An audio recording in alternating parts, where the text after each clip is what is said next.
So this would be my, I would say this is my first official podcast with a guest. So which would be, I don't know if I want to call it episode one because it's a guest, or episode 11 because it'll be my 11th episode that I upload. So Oh, I don't okay. know. We could just, but anyway, first episode with a guest. My guest today is Richard, who goes by the name the Don's Riches, Yo, what's up, everybody?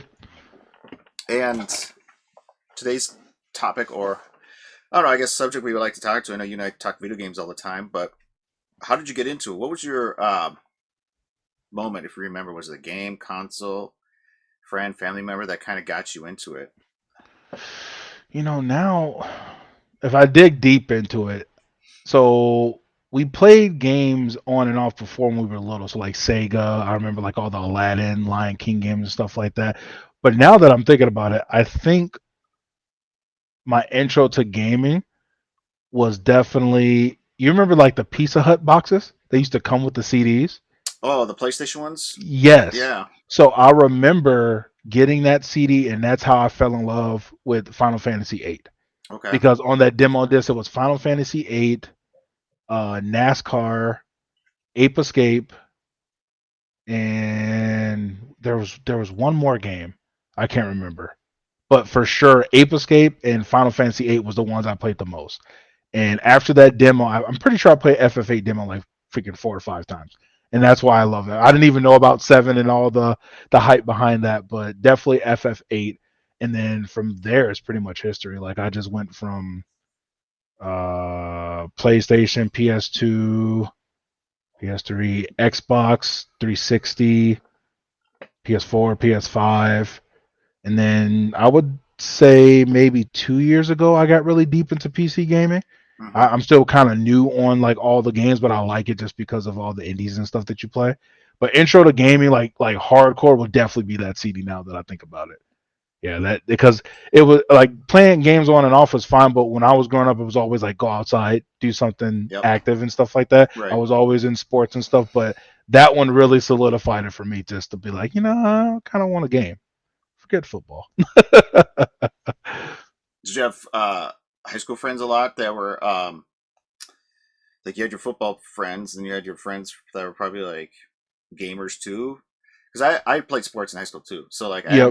my sports buddies that we talk after school, but during the day I'd hang out with a different group, like the ones that like video games, or we were like the geeks. You know, we like video Yeah. games, Marvel, D&D, stuff like that. Hmm. But out of that group, like I was the only one that played sports, kind of thing. Ah, gotcha. So Um, even though I wasn't that ye- popular in high school, I still played sports.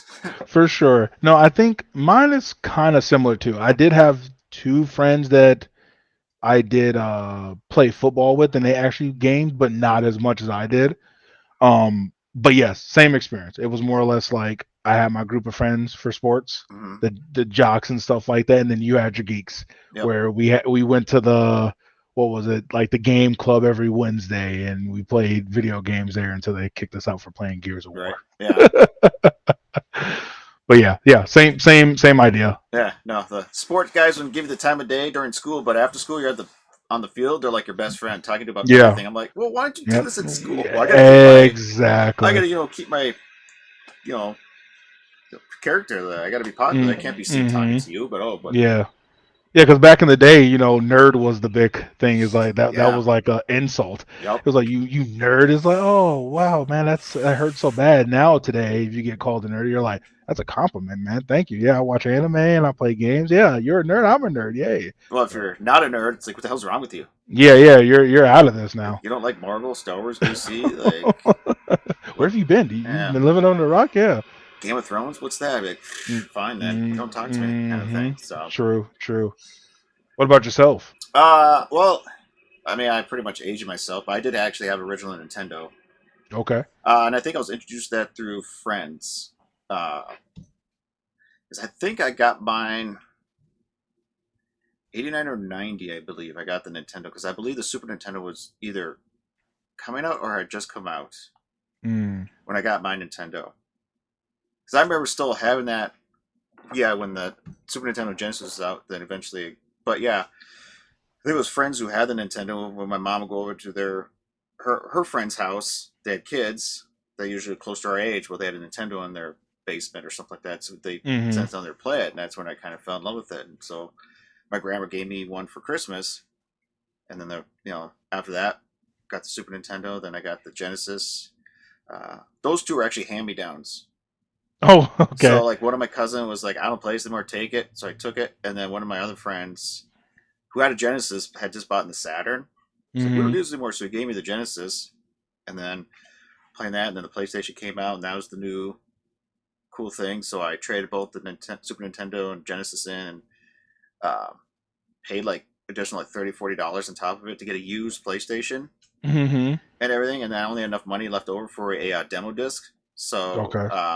that's what I bought. So when I got home, I played that demo disc like constantly. So that was the only thing I could afford at the time, and I wanted to play my PlayStation. Okay. Okay. And then since then, yeah, I had friends that were gamers. Um, Neighbors across the street were actually gamers too. We got really into Final Fantasy 3 for the Super Nintendo. Okay. Like in terms of we would play the game multiple times and Oh everything, wow. and it was funny because like each of us had a different way of playing it in terms of like who we use a lot. Hmm. One of the guys said, "I'm going to play it, follow the strategy guide exactly." Another one was like, "I'm just going to do it based off what I found online." And I was just like, "Well, we kind of knew the ins and outs of it since we played it for so much that Hmm. like we would talk about, do we want to get those optional characters Right. and everything?" And some people are like, or you talk to people like, "Oh, did you wait for Shadow?" They're like, "What do you mean wait for Shadow?" It's like, if you wait for Shadow, he joins your group after that permanently. But if you leave, he's donezo. And they're like, "What?" I'm like, "You Mm. didn't know that?" I was like, first time I played it, I did not know that until I had to play a second time where they said, where they keep saying, "No, we'll wait, we'll wait, we'll wait," and then he joins you. Okay. I don't know if you That's knew that or crazy. not, but No, no. They yeah. should probably remake those ones because then I'll be more inclined to play them then. Like all the ones probably underneath 7.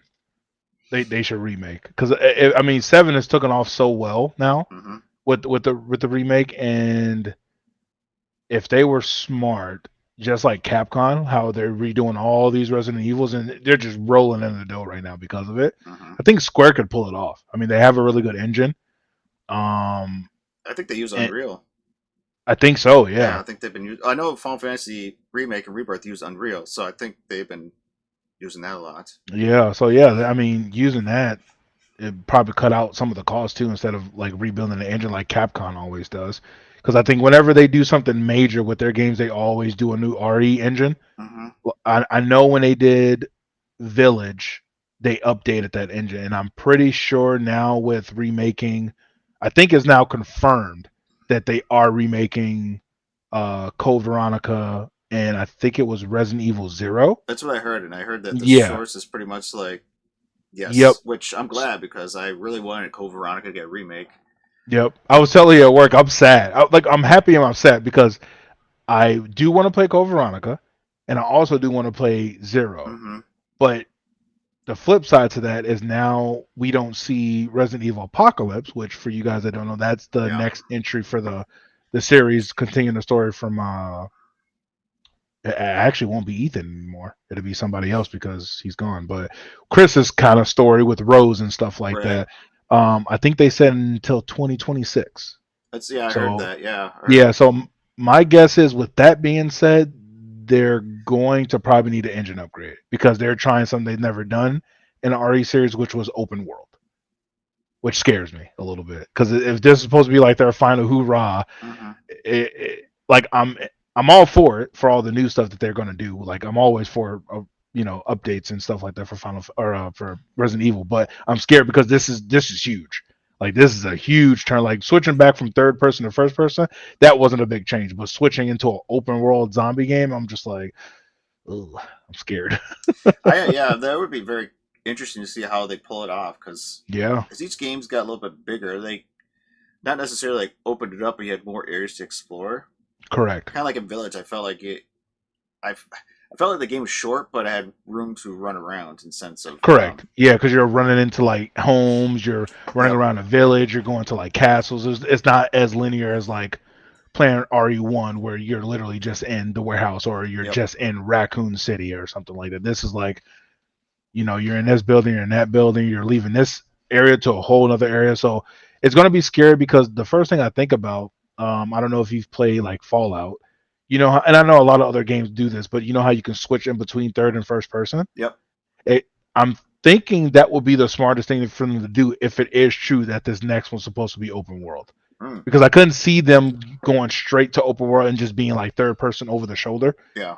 It would be kind of crazy because there's going to be so much detail and things that you probably need to look at since it's open world. I would hope they would give the option to switch back and forth between third and first. That makes sense. Yeah. Because they added third person view in Village recently, didn't they? With like VR support, third person Correct. view. Yep. It was that And big it runs update. fine. Yep. And I've tried it both, and it's great. I just think that with the scaling of now not being contained to one area, it's going to be crazy with how much stuff they're going to have to do with fixing it. Maybe they might do something like God of War, because I know in Ragnarok, I know they had some they had an engine, but how they set it up was like what your character physically sees Mm-hmm. is rendered, and then when you turn around, it literally disappears, or it changes everything that's behind you and just disappears, and it will render everything then what you're looking at when you do your 180. So it helped them in the long run do that. So maybe they might do something like that. Oh, interesting. Yeah, because that's how God of War runs so smooth. I was reading the dev notes and stuff like that. That was something that they tried, and I don't know if any other game has really done that I can think of off the top of my head. But like that was genius for them to do. That's yeah. It's very interesting what devs do to come up with tricks to make the game run that much more efficiently or fluently. Where you think like, Hmm. wow, this is pretty impressive stuff, and like, oh, it's actually just a small, smoke and mirrors trick Right, right. and everything. Because I like Todd Howard when he was talking about the first Xbox, the original one. They put Skyrim on there. No, not Skyrim. They put Morrowind. Hmm. And people are like, how can you get Morrowind to run on a console? And I guess their secret was the fact that every time it would load an area, it basically like reboot the Xbox to clear all the RAM out, and then they load it in there. So Oh, that's how they really get to run. So basically, you're loading, but the Xbox is actually kind of rebooting itself, clearing the RAM out, loading that stuff in that RAM for that one area, and then you go and load it. Just that's how it does interesting. it. I So did it's I didn't know that. I was That's like, interesting. yeah, and Okay. I guess it was the Xbox like engineers were told about that, like, hey, you can do this, and they're like, really? And we don't know Mm, that because we're sitting there watching load screen, but the Xbox is secretly rebooting itself. right. Okay. Yeah. And that's what probably helped the God of War remake, the 2018, because essentially that's what that was doing. It was that, like, when they say seamless is no loading screens, Mm-hmm. well, that was because they had it engineered where not only that whole 180 thing where you're looking at it, clears everything behind you, but then also during those cut scenes, it was already loading the next part of the world. Yeah, So you'll be in the middle of that cutscene. As soon as it's done, you're like right back into the world. Well, that's because during that cutscene, they had like something programmed in the back where it would just load everything in. I'm like, it sounds simple, but to me, it sounds like super extensive and crazy to do. But yeah. that's why they get paid the big bucks to do that stuff. Well, that's what makes me think about the original Resident Evil game, where you open up the door opens, and you walk through and close. That was its way of loading to kind of give you that Yeah, animation. that is So, true. Yeah, that's a um, classic loading screen too. yeah, and it flowed so well because you didn't see the loading screen. You open it up, you hear the creak, you walk through, and it shuts, and now you're in the other room. You're like, oh Hmm. wow, cool, like that's a cool effect. And same thing with like God of War, how he lifts up the gate or pushes it open. I Hmm. think it's like what you're saying, or when they travel into the tree Oh and yeah, they're walking around. That yeah, you can tell it's loading, but still, it's like it keeps you immersed, so yeah, you don't even think about the loading. You're like, oh right, look, I'm traveling into this world. It's like, yeah, they just loaded that whole world during that one little walk, mm-hmm, and the dialogue from you talking to Mimir.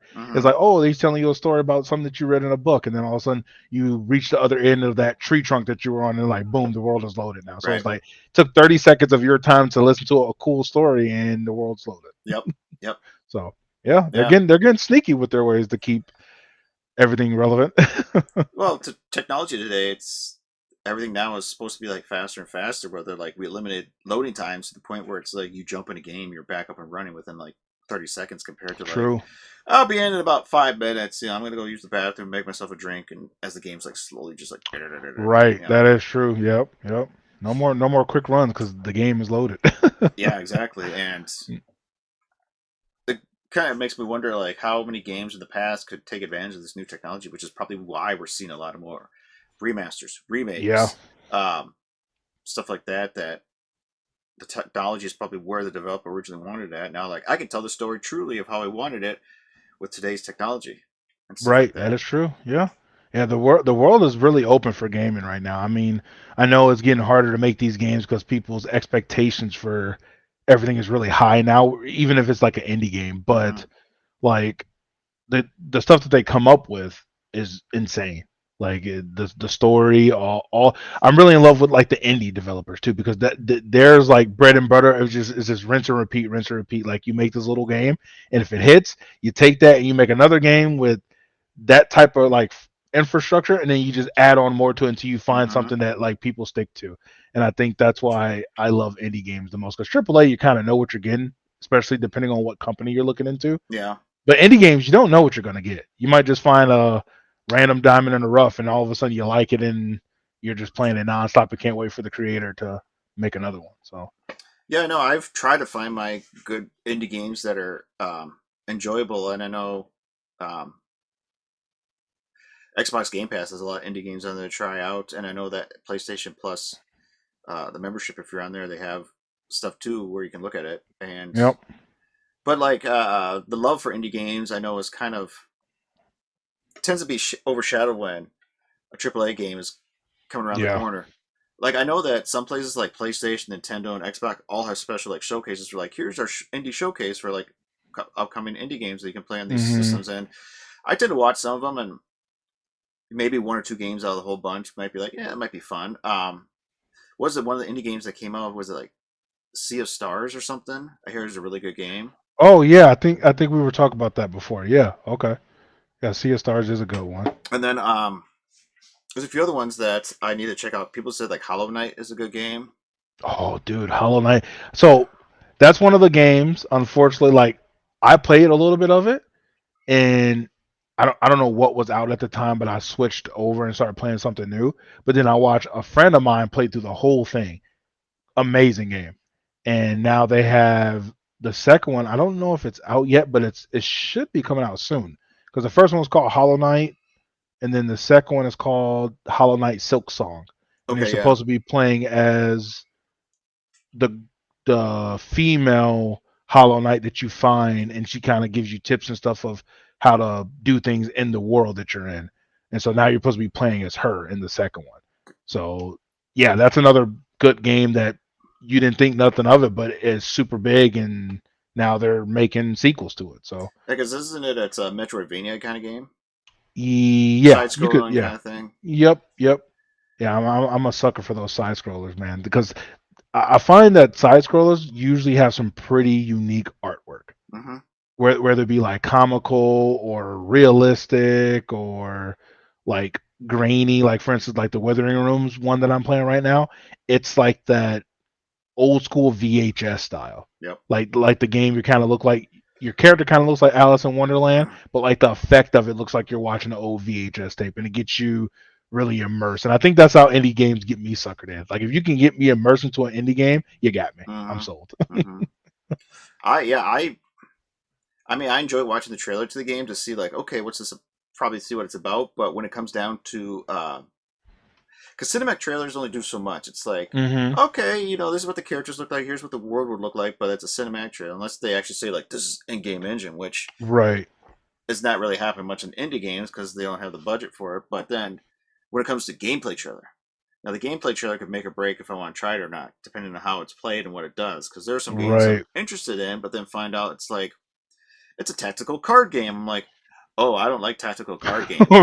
So right. then it's just Right. like, no, I'm not doing that. Like, because like I And wanted that Marvel Midnight Sun one. I want to try that out, but that was a card game, and I know mhm, people said it's really good, but I was just like, I don't know. I never really not your liked. cup of tea. Right. But I mean, I enjoyed tactics games because I really enjoyed Final Fantasy Tactics back on the PlayStation Okay. and everything. And I know they've come out with other tactics games since then, but I've never really.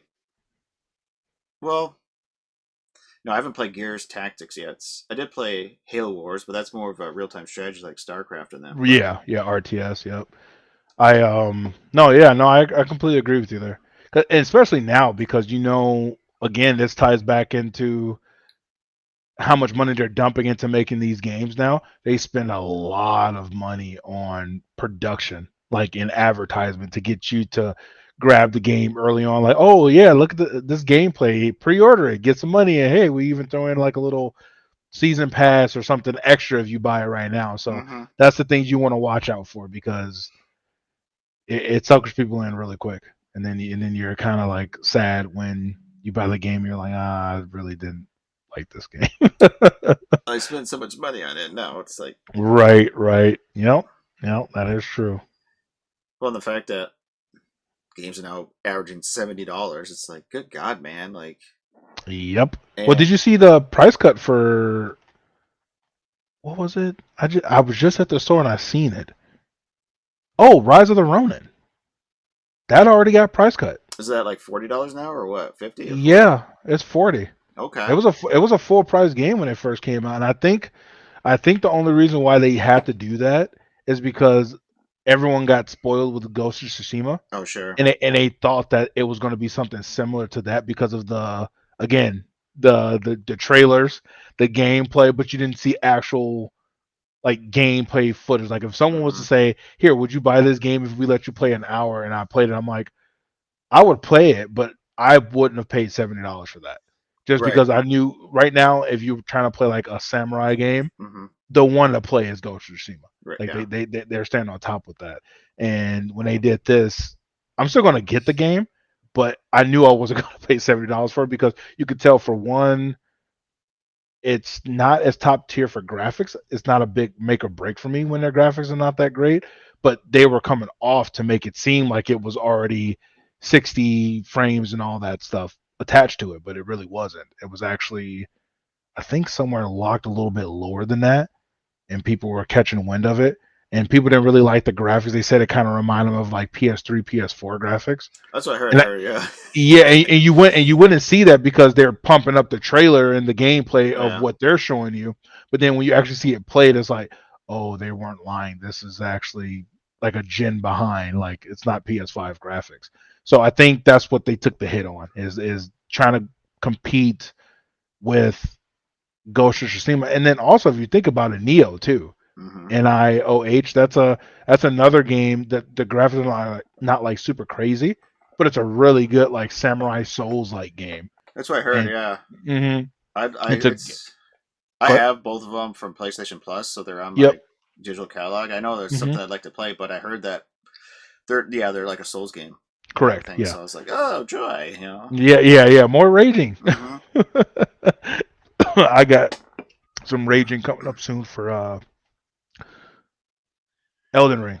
Yeah. Elden Ring will be here soon, so that's going to be quite interesting when The expansion Shadow of the Erd Tree. Shadow of the Erd Tree. Yep. Yep. Yeah. I know. I'm looking forward to that too. I actually started playing Lords of the Fallen this weekend, Okay. and I made it to the first actual boss. This chick beats the crap out of me, just beats the crap out of me, and I'm just like, eh.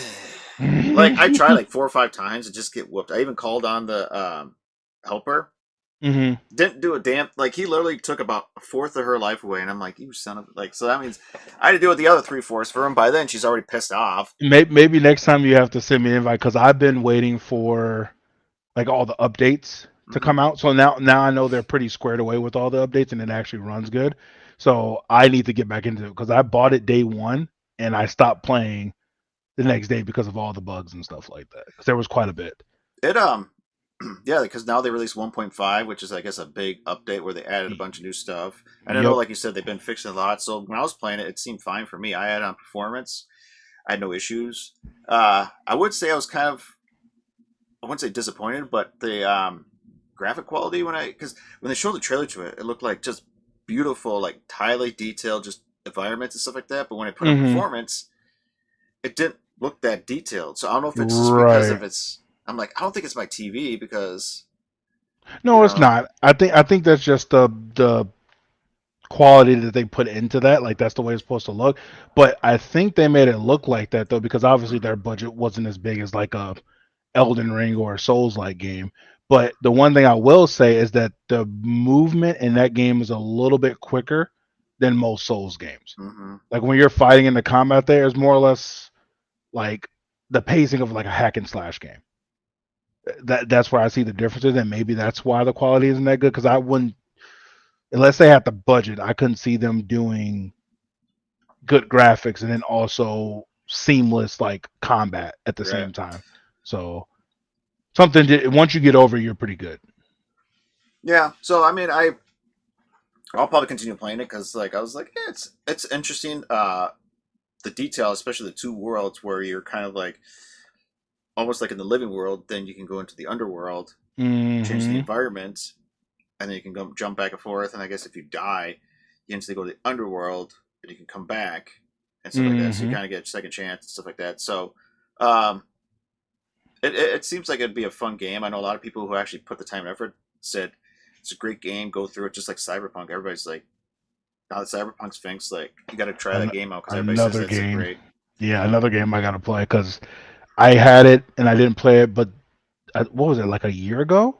I think that huge update came out that like fixed it, and then everyone started to jump back into it and Yeah, play it, and now it's like a brand new game, and it's like one of the higher trending games on Steam. I'm pretty sure, I think something so. like that. Yeah, Yeah.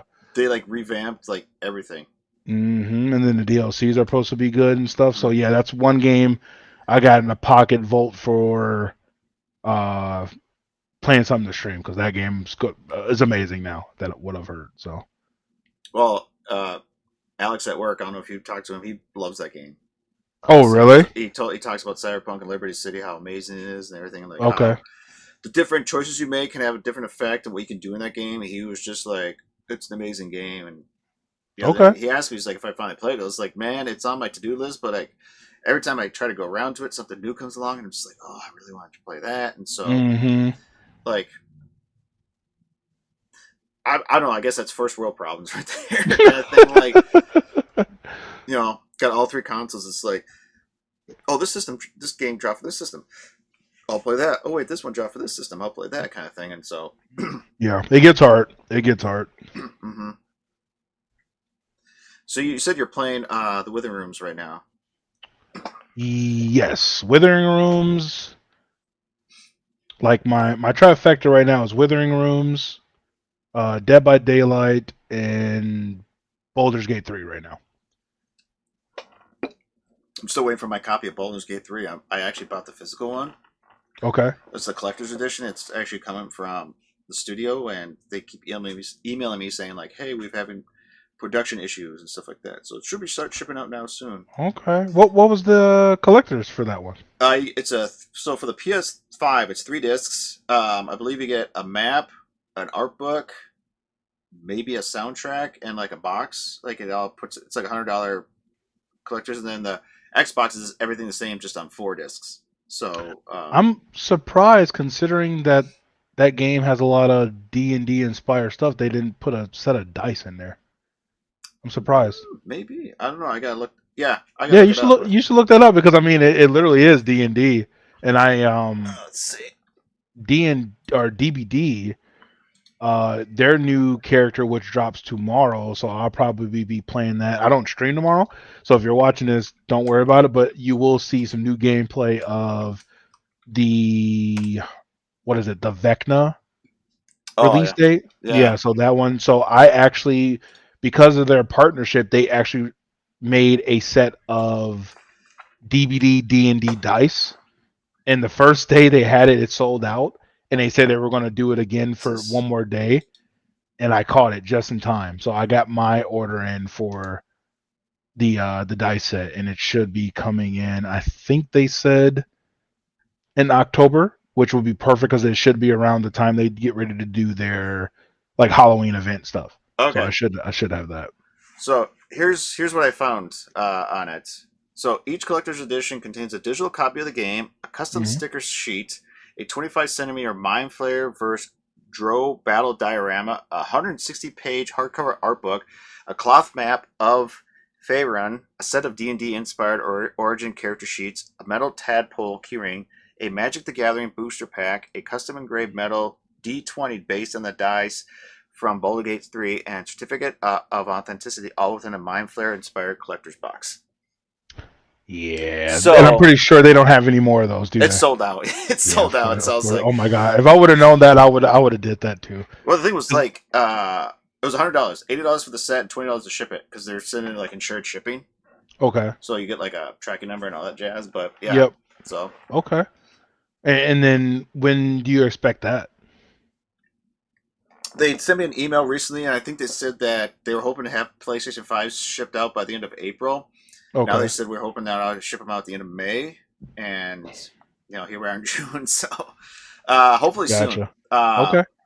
I know people are saying, well, why don't you just send out digital codes for it? They're like, well, we can't because then if you get your copy, you get a digital code in it. And if we send you a digital code, it's like they kind of didn't want to double up on it, so Right.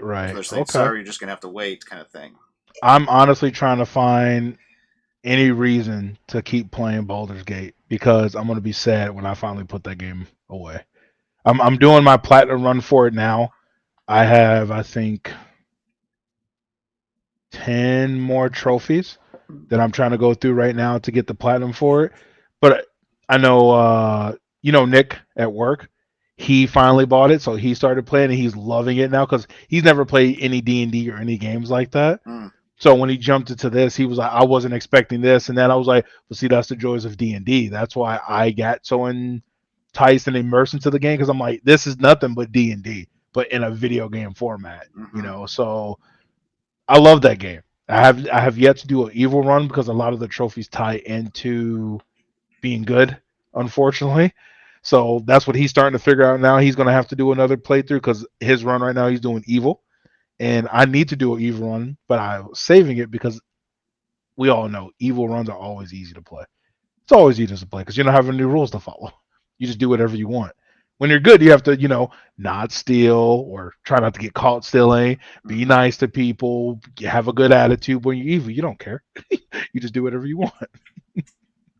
So yeah, No, I am the looking forward to it. After everybody said how good it is, I'm like, all right, because I have not played the first two, so I have no idea if I'm missing out on it. But then it's you're not. probably, I don't think you are. but even like the Witcher series, I jumped in on the third, but I never Yep. played the first two, and everybody's like, yeah, just jump into the third. You don't really need the two to know what's going on because the third was just such an amazing game that it's like just Hmm. jump into that one and go. So I was like, okay. Yep.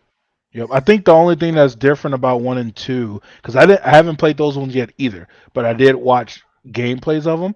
I think what happens is just the history Mm, because you're in Boulder's Gate, but just in different areas. So I mm-hmm. think it's just a history of what happened in those times of Boulder Gates 1 and 2, and then you're in a setting of Boulder's Gate 3. So I heard a recent dev note from, it wasn't Larian. It was like a really high, like trusting source of a like an internet site of like a Game Informer or something like that of that nature. But they're saying that they're obviously not going to do the sequel, but they hope that whoever picks it up Yep.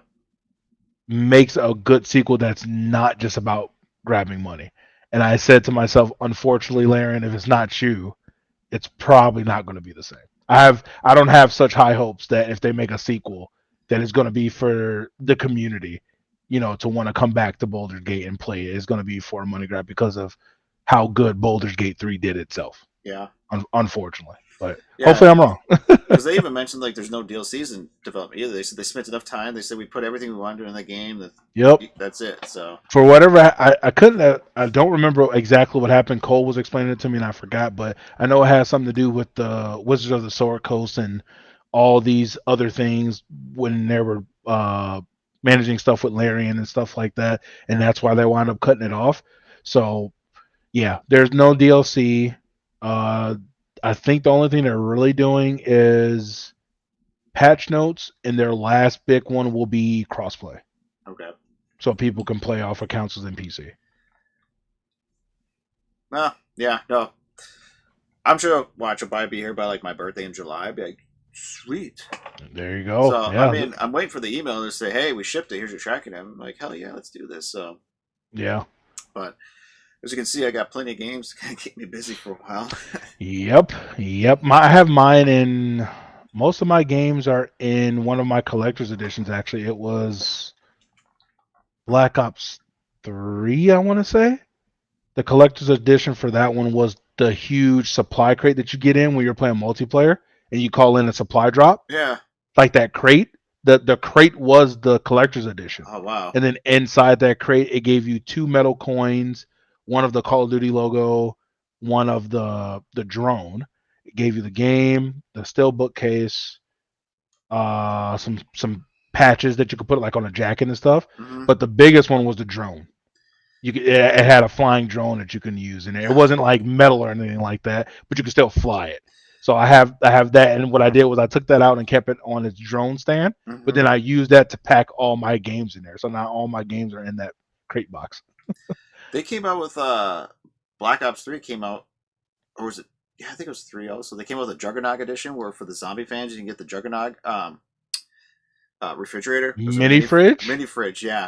And I Oh saw shit. that and I was like, oh, that'd be so cool to have. Now trying to find Yeah. that thing alone is probably like $300-$400 just for the fridge I itself. was about to say I guarantee people probably up the hell out of that price Hmm. because that's, I mean, who doesn't want a Juggernog machine if you played any zombie games or anything like that? So I did have a college buddy buy the collector's edition of Modern Warfare 2, and it came with actual night vision goggles. I don't know if you remember that. Yeah, really. like actual, like legit, they work night vision goggles and everything. I was just like, Oh, I mean, they're not military grade. They're not like well, of course not. Yeah, because you so. probably be paying like freaking 600, $800 if you wanted those. But Yeah, so yeah, no, but wow, they I didn't actually know are about that fully one. functional working night vision goggles. So, Hmm, but yeah, nice. I was Okay. just like, wow, that's kind of cool. You just never know what you're gonna get when it comes down to collector's editions. Like I'm still waiting for a Metal Gear Solid game to come out, and all they send you is a cardboard box. That's what it is. I mean, I would still buy it because my guess is if they did do it, they would probably just have like the producers like sign the box Yeah, and then ship it to you. That's it. I would take it still. That's that'd be one of my hilarious. favorite. It's Oh, like that would be hilarious. it's big enough for you to crawl in and everything, and then Yep. comes with like a poster of a chick in a bikini you can hang up and There everything, you and go. put that Yeah. in See, there. that would be one that you would just buy for nostalgia because Yeah, obviously, I mean, it's just a cardboard box, but the mission depends on the cardboard box. I know. So, That's yeah. because I never really got into collector's edition till recently. I'd say in the last couple of years. Oh, really? Okay. I don't know. I just maybe because as time went on, like collector's editions back in the day weren't really big. Like I'm trying to think. True. Growing up, like there was really no collector's edition. If it was just like sometimes like I know like for Diablo 2 for the PC, if you buy like the collector's edition, you get a copy of the soundtrack and you get like a DVD of the cinematics, and that was it. Like okay, Mm-hmm. cool, and you get a different box. Um, Right. Nowadays, it's like yeah, collector editions. You get a statue, you get like a sound like um, Fallen Fantasy. Hey, someone followed me. The generous is now following. Oh, thank you. Cool. Hey, thanks for the follow Yeah. for Phil. Yeah, hell yeah. Cool tongue, by the way, but but yeah, because now I look back, I was like, oh, there's a couple of collector's editions I would have gotten Right. back then. When I enjoyed today, like there was We're doing good. We're doing good. Just geeking out right now. That's what we're doing. pretty Going much down memory lane. talk about video games, and right now we're on collector's editions and stuff like that. And Yep. Yep. How are uh, you? yeah, the generous. How are you doing?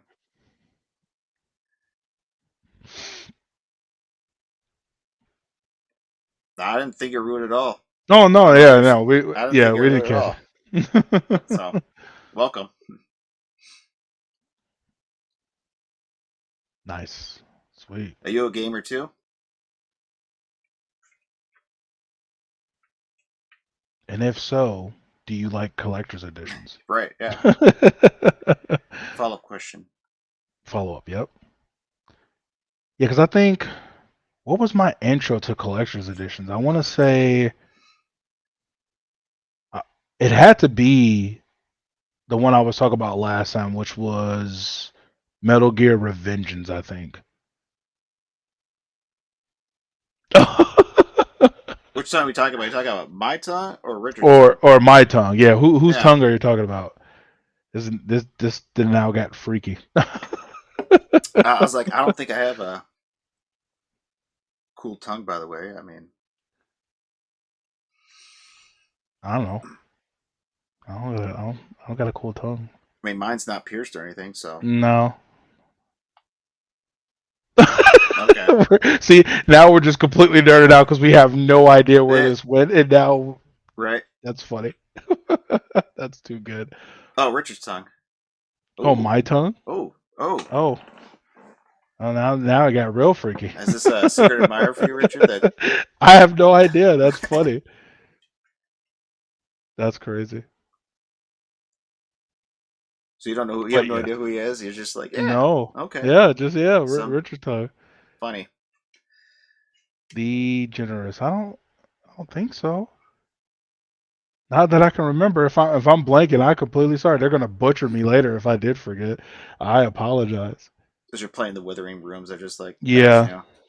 for sure, for sure. Yeah, I think mine was definitely Metal Gear Revengeance was my first collectors that I think started everything off, and that still was years ago. I Mm-hmm. mean, Metal Gear Revengeance. I don't even know when that freaking release. Let's see. I want to say Metal Gear Revengeance. When did that release? Was it 2010? Oh, 2013. Okay, yeah, I remember it still on the because it was on the 360 and PS3. I remember that. So, dude, you have a Massive jawline. That's funny. Because of his jawline, I got a massive tongue. I'll take that as a compliment. like Gene Simmons over there.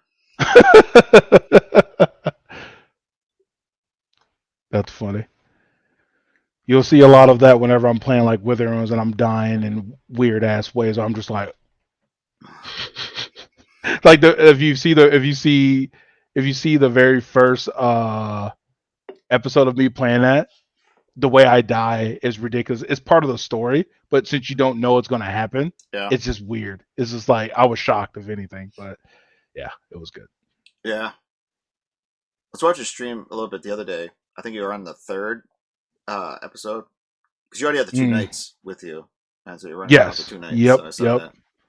I cannot reach my nose, so I don't have a big tongue. No, I don't.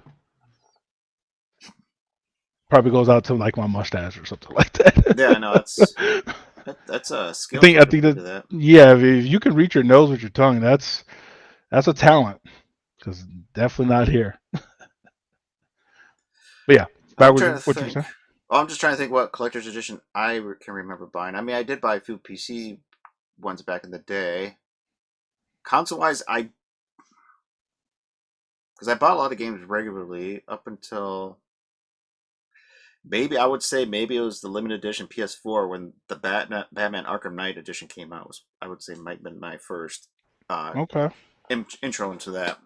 nice. Buying like a limited edition or collector's edition um, video game item because it came with a physical copy of Batman Arkham Knight. But yeah, it came with that kind of like that metallic gray Richard's console. tongue. The Richard's tongue reveal is crazy. Hell no, we're not going to do a reveal because the next thing you know, it'll be like some freaking crop and clip, and then all of a sudden it'll be my face on videos down the road on They created an emote freaking of you, dude. yeah, exactly. No, that'd be now that's different. If you get an emote of me, I mean, maybe I'll think about it. Oh, there it is. That'd be pretty funny. Now it's like they create an emote of you and people who subscribe get Richard's tongue emote. Richard's tongue emote, yeah. So when you're actually dominating a game, people just start spamming Richard's Yeah, tongue. And you just, yeah. I just beat this run in like 5 minutes. Put your tongue emotes in the chat. mm-hmm. I just started getting a bunch of freaks in my chat. Your mom walks in, Richard, what's going on in there? Oh, nothing, man. I'm just Oh, playing. I would hope that she's not here. Out of nowhere, like, Mom, what are you doing in my house? And why is your tongue on the screen? Yeah, That's why? not what. Yeah, it's not what you think. Don't worry about it. It's okay. You do it for the fans, Ma. I Right. promise. Yeah. Don't That's judge me. funny. Yeah, for real. I'm trying to think what else I got for collector's editions.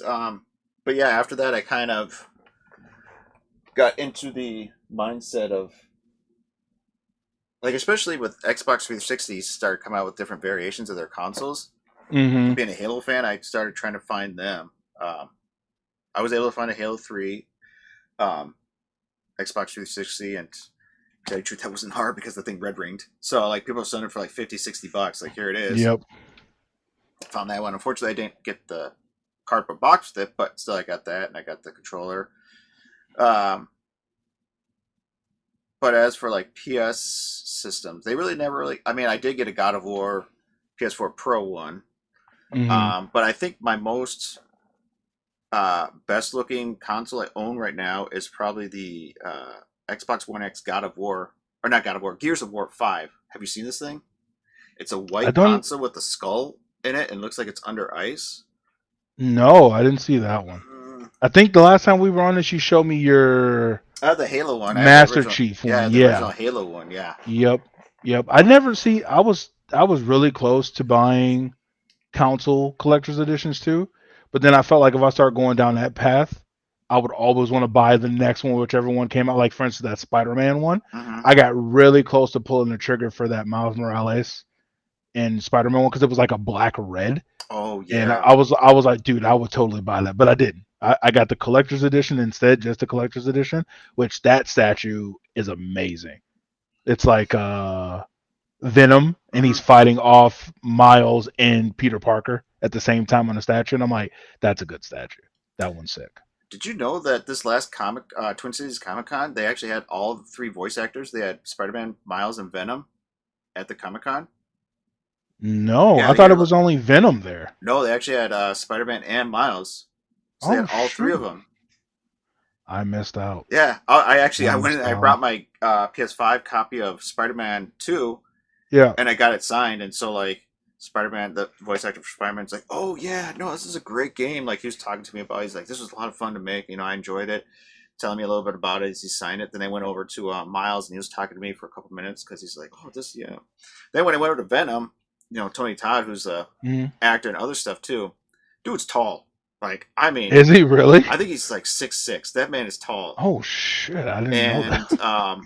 no, he was a very nice guy. He was talking to us for a couple minutes about playing Venom and then other roles he's played in the past because he's been in a lot of horror movies Hmm. and stuff like that. But it was that was neat talking to them. And then I got a picture of them, all three of them together. Let me see if I can find it. It's one of those like professional ones where you go into the booth. Like a booth. Yeah, and Okay, they have the professional camera of all three of us. Let's see if I can find it. that's sick. No, I Yeah, didn't know. I thought it was only Venom. I didn't know all three of them was there. That's neat. when I saw all three of them there, I was like, no way. I'm like, heck yeah, I'm gonna go to that one. Yeah, for sure. I don't know if you can see it, but Oh, damn, he is tall. yeah. So yeah, and Wow. Okay. yeah, no, it was fun. It was fun, and Nice. so um, hopefully this year they have some more actors, like voice actors and stuff like that. Who else? But it was just kind of. I actually So did you ever watch the movie Final Fantasy VII Advent Children? Yes, I have. Yep. Well, Rachel Lee Cook voices Tifa in that one. I don't know if you remember. Okay. I know who And that is. Yep. so she was there, so I went and got her signature and picture, and she's like, and she had a couple pictures you want to sign, so I grabbed the Tifa one. She's like, you like Tifa, don't you? I'm like, yeah, it's not like I don't like you in other roles, it's just you did Right. Tifa for me, so. And she actually That's wrote funny. Dilly Dally Shilly Shally on it and everything, so. Oh, that's dope. Okay. I was Nice. like, do you even know about the game? She's like, not really, no. I was like, okay. Okay. That you're automatically one of the fan favorites. Right. And like, High tier. I think she's like at least top. Shit, I won't even say top three. She's definitely top two. yeah. Like if you like Cloud, then your second pick has to be Tifa. Or if it's not Cloud first, then it's Tifa first. hmm Yeah. I think there's a few people dressed as Cloud too at the con, and I'm sure they probably went up and got pictures with her, and she's probably, I don't know, hopefully she knew who they were. And then I have seen women dressed as Tifa too. So, Mm-hmm. Okay. um, Nice. That's dope. but no, it was cool meeting all three of them, and I was like, I got my game signed by all three of them. Okay. And then That's I dope. met Black Cat voice actress at Anime Detour. She does Jessie in Final Fantasy VII remake. And she also did Oh, Black Cat and Spider Man. So I was like, oh, and the new Spider-Man, Miles yep, Morales. yeah. Okay. I wonder, did she do the voice acting for the Peter Parker one Yep. too. Yeah. Okay, okay, Yep. that's dope. Yeah, because like it's like I and her regular voice couldn't tell. So I was Oh, like, really? yeah, when she was Okay. talking to me, I was just like, nope, don't even recognize it. So she definitely changed her voice because Miles and Spider Man, I think they use their normal voices. They really don't change it. Oh, I see. Okay, And okay. then Venom, of course, you got he does a deep voice, and I'm sure they run it through some synthesizer to really make it more menacing. But Yeah, yeah. Probably some type of reverb right, and all that stuff too. Yeah. but yeah, so yeah, that was. I don't know how we got on that conversation, but I think we were just talking about collectibles, and that's how we yeah. segued into that. Oh yeah, So yeah, because you yeah. had the Spider-Man one. So, Yep. Yep. but no, that's uh, I would say yeah. My prize one, well, console prettiest one I think is coolest is that Gears of War one Okay. and everything. Not saying I hate my Halo ones. It's just the design of that thing is pretty sick. So Yeah.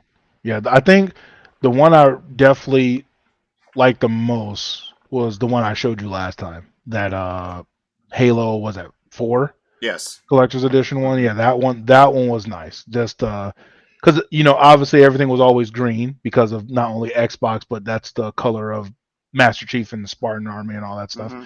But this one was more tailored to the grunts and the enemy side of everything. So to have the controller make that noise, and then your console also make the noise of like the grunts and stuff like that. That was cool. It was just different aesthetic. Instead of being like the typical green, it Mm-hmm. was the blue, light blue and black. I was like, okay, this is sick. I like that. Yeah. Unfortunately, I don't think the PlayStation Special Editions ever did that. Even like the four, I don't think the button there. It was just a design. It was not like Nope. The you boot only up and a different chime or anything. Yeah, the only one that I've ever seen that was really cool was the what was it, the 20 anniversary one that they did Oh, the PS4 one. of the PS4 that they made it look like the PS1. Yes, that gray And one. yep, and then when you turned it on, it would make the PS1 Boot sound. noise. Oh Yeah, the yeah, boot that. sound, yeah. So my buddy got that one, and then he also got like it was a see-through blue one for a different I remember that anniversary. like the The gold edition, whatever mm-hmm, they were called, yeah, but it was like see-through blue. that was the God, what was it? Was it like the That one, yes, five it hundred was that million one. PlayStation sold? Something like that, yeah. So my buddy has that one, and he still has that boxed up. Wow. I was like, yeah. So I was like, definitely keep a hold of that one. That one's probably going to be worth something in the future. There's actually some consoles that we never saw in America that are only exclusive to Japan. They do a lot of that. They did the different country ones. They do the Mm-hmm. collector's edition. That's crazy like that. Like especially the one I was telling you about last time, RE4. Okay, How yeah. our collector's edition was like the statue and all this other stuff. Their collector's edition was like little mini figurines, but like the big prize was Leon's jacket. Yeah. Like I was just full like, bomber jacket, yeah, which is like legit. And you're like, good God, man. It's like, yeah. It's like I would sport that jacket. all right.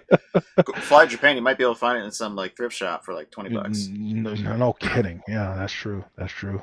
Bring it back here and then just have it up in my closet. Get it all plastered and sealed. Yep. So Be like yeah, one of those that's guys. dope. Don't touch it. Clean it off like your Yeah, fingerprints. oh yeah, yeah. Get it signed and everything, and then Yeah. just don't touch it. White glove it. Here, let me put on my white Yep, gloves and get it. yep. That's funny. That's I've funny. actually done that when I got my PlayStation Portal for the first time. I washed my hands and pull out the packaging Mhm. to turn it on, and I was gonna give it to my wife to play. I'm like, wait, did you wash your hands? She looked at me like, I'm like, What? wash your hands. She's like, they're clean. I'm like, okay. That's funny. Like, yeah, I know it's collector's mindset. Like, don't get it dirty. Mm. I It really is. It really is. don't want some dirty crumbs in there because I've actually bought some used controllers that are just gnarly, and I'm like, ugh, and I had to like take it apart and clean it out. I'm like, what the hell, dude? Yeah, Izzy told me what they do because he recently went to go get like a refurbished controller, and I'm pretty sure after he told this to me, this is what they all do. But they literally hooked it up to the PlayStation to make sure it would work, Mm-hmm. and he knew it didn't work already. Like it was broken. Like it had stick drift, and when they put it in, they literally just made sure it worked. They didn't brush it off. They didn't clean it off. They just literally put it in a GameStop bag, Hmm. zipped it up, put the label on there for the new price, and put it on the shelf. I was just like, that's insane. So they're selling you probably other controllers that do not work for $40. Right. Yeah. No, I've seen that too. As a local game shop over here in Rosemount that I go to. Hmm. Same thing. He gets a used controller. He plugs it in, make sure it works, make sure everything does it. I think he goes. There's a website you can actually go to where you can actually test all the buttons. It tests all the triggers. It also tests to Fun make sure. fun fact is you could do it right on a PC. Yeah, I think that there's a website you can go to that my does it. my my buddy, he showed me how you could just literally hook it up straight through your PC, Hmm. and once you bring up the program to make sure it's connected, it will pull up like a diagram and it will show you like your thresholds and stuff for stick drift. So Okay. then you can kind of fix it through there, because he even showed me the way to open it up and actually fix stick drift. I mean, obviously it's not a permanent fix, it's probably going to happen again, but if you were down on your luck and didn't want to buy another controller, there's ways to fix it right at home. So I bought a pack of the joystick devices for the controller where you actually have to like solder it. So you have to remove the old mm, device, put in a new one, and everything. So okay. I'm like, oh, maybe I'll try that as a hobby. I mean, I fixed a few original Xboxes by redoing their capacitors, so they're now up and running. But yeah, it's kind of something I'd like to do, learn how more about the solder. But There you go. I fixed my second Yellow Light of Death for my PS3. yeah. That was simple. Yeah, I just had to buy a power supply. Oh, Ordered it easy. ordered it from freaking Japan, or not Japan, China. Sent it straight to me, and I just opened it up and followed the video, and I was, oh, that was easy enough. Hmm. Don't never send your stuff back into the company. I don't know if I said that the last time we talked. Don't send it in. They're gonna wipe everything. I've heard horror stories. Yeah, Yeah, I've heard horror that's stories. Like if you send in a collector's edition, there's no guarantee you're gonna get that back. So yeah. like if you Screw have limited that. edition like Spider-Man console, don't send that in because you may not you just get a PS4 back, but it may not be your Spider-Man one, or just be a PS4. Yes, screw that. Yeah, So I'll have to go to Sony HQ. yeah, exactly. Yeah, that's not happening. So I know we've been talking about collectors and stuff like that. Like I guess um, just for a quick thought about did you watch the recent State of Play? And because I know now it's that time of the year where Sony, Microsoft, and Nintendo are going to start showing their showcases about what's upcoming. And I was just Hmm. curious to like, what are your thoughts on Sony's move, Microsoft's move, and hell, even like Nintendo's move? Like, what do you think the rest of the year is going to bring us? Honestly, I think Xbox and Nintendo's are definitely going to overshadow Sony's. Because I didn't watch it the day it released, I watched it like the next day. The games were interesting, but not enough to keep me like, oh, I can't wait for like these games to come out and see more trailers of it. Mm-hmm. A lot of indies, some ones that we want. I think the one that I really liked, I don't know if they even showed it in that state of play, was the Dynasty Warriors Origins. They did. They did show Dynasty Warriors game. Yes. Yeah, so that one, the only reason why I was super excited about that is I'm a huge Dynasty Warriors fan. I started playing it back at Dynasty Warriors 4, Mm. and there's tons of them.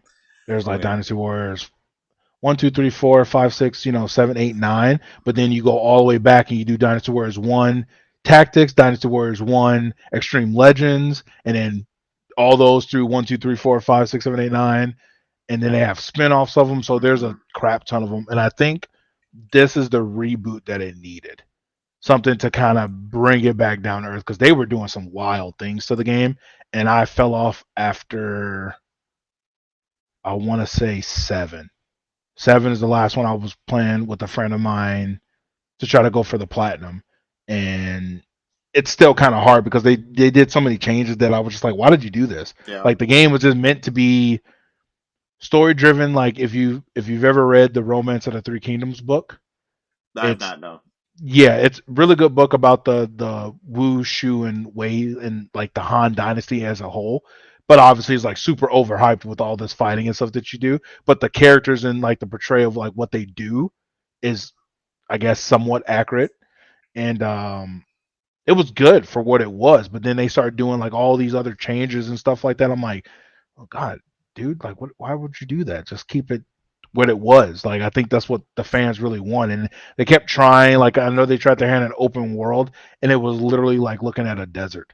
I Mm. was like, that's not what you tried. You shouldn't have done that. Like literally, it was like the battle, and then after that battle, you look to the right, and it was just a desert with like some bare trees and the one castle you're gonna attack. I'm like, obviously the land didn't look like that when you were attacking this place back in their time. It was probably like many strongholds everywhere. You know, I'm just like, just fix it. And I think that's what this Dynasty Warrior Origins is gonna do. So besides that, for the rest of the state of play, yeah, it was to me it was kind of underwhelming. I know they had some good indie games and stuff out there.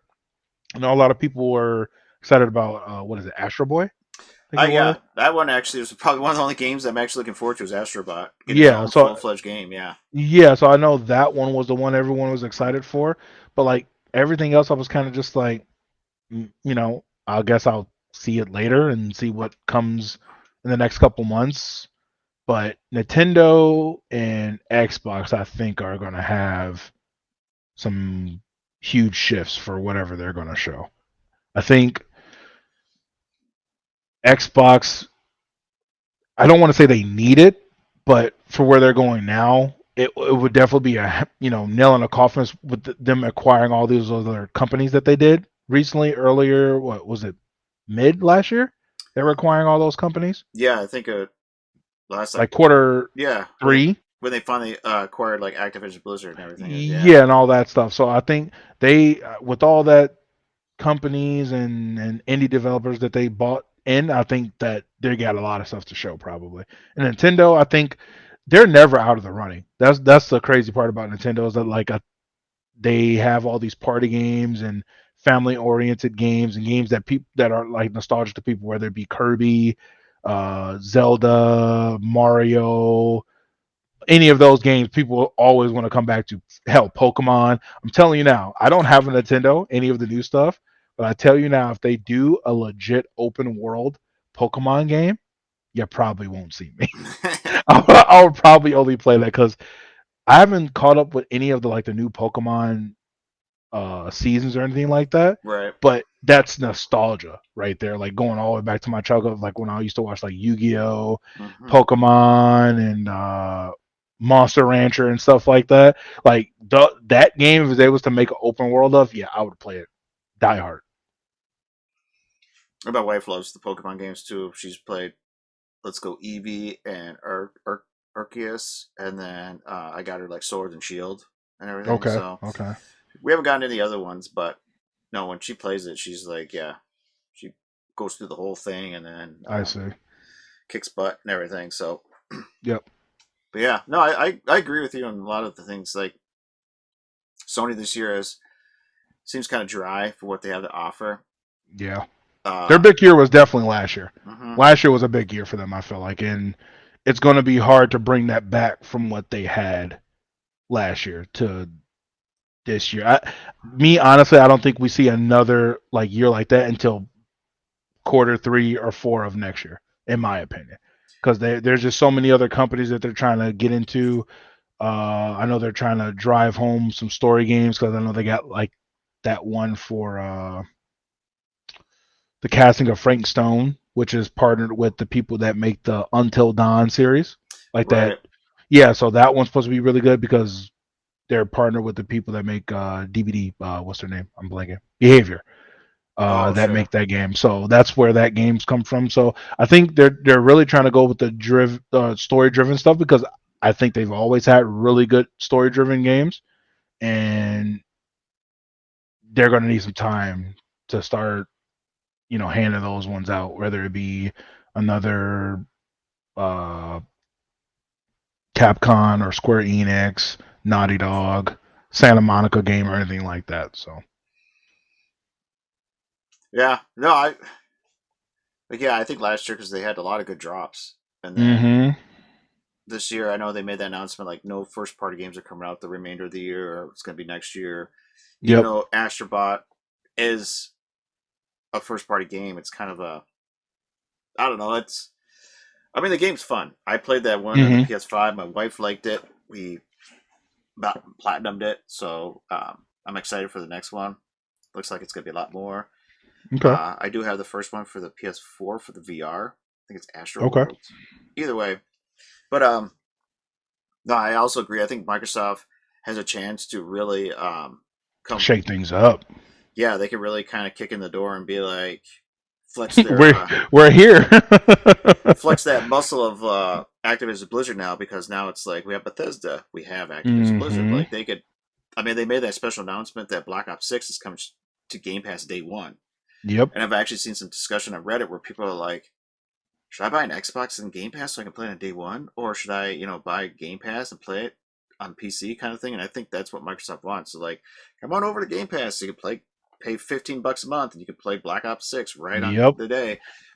And I'm sure people are probably going to do that. People are probably going to be like, all right, I'm going to either go out, maybe buy an Xbox and Game Pass, or straight up just buy Game Pass with a PC and then play it and everything. And their subscriptions are probably going to jump. And they have that almost like the golden goose right now, hmm because Call of Duty's been the number one selling game like every year for the last like 5-10 years. Every year, damn near. Yep. So, and then now that Microsoft is throwing games on PlayStation now, like Sea of Thieves and Hi-Fi Rush have actually been in like the top 20 top selling PlayStation games like Yep. recently. hmm So it's like they're creeping on PlayStation's turf without really kind of like Correct.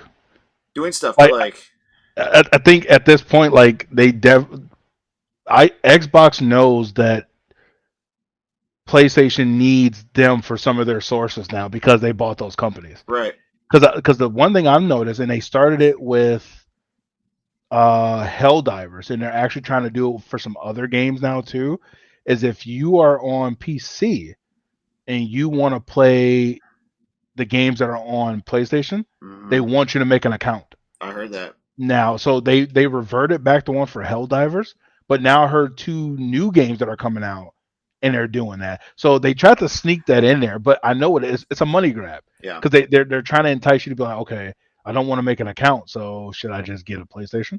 yeah, But obviously, I mean, if you got a brain, you won't do that. But at the same time, if you want to play their game, you got to make an account. mm-hmm. So yeah, I think Sony kind of knows that they have to do something sooner than later. But me personally, I think it's going to be next year. I think so. And I know Microsoft is kind of. I think they kind of faulted a lot back in. I think they kind of dropped the ball in the Xbox One generation, Mm-hmm. and then Phil Spencer tried to turn that ship around, which I think he did a good job of trying to get the Xbox brand back up and running. But Yep. still, like the damage was done. Like PlayStation just they're like in the rearview mirror, and like Mm-hmm. so, and like Nintendo's playing to the margins of their own tune. They're just doing their own thing with the Switch, Mm-hmm. and neither of them think of them as like competitors, because like Nintendo's always been a family oriented company. We make games that are family and friendly, so like, Yep. but Mario sells. You come up with a Mario No, game, no denying it. like I think Mario Kart 8 is still like one of the top 10 selling games worldwide, Yep. and it's There's literally still people streaming that. What's that other one that's really big? Mario Maker. oh yes, Yeah, yep. that one's still really big. Uh, I know that Kirby game sold pretty well. And then Super That Smash Brothers too. that they still play that to this day. There's still tournaments going on, like Mm-hmm. really high top tier tournaments that's still going for Super Smash Bros. And people keep trying to put their hand in that jar to try to make a game like that. I just don't think you can. I think because the fact that they started it like that, because you have what is it, Multiverse Yep. that's out now, but even before Multiverse, Sony tried the Sony All Stars, Yeah. and that didn't work out too well. And then what's the other one that's coming out now? But I heard that one's doing good. The one game that's kind of like Overwatch, but with all the Marvel characters. Oh, Rivals. There you That's the go. one they announced at the showcase, right? I think I so. think Yeah. yeah, that one looks interesting.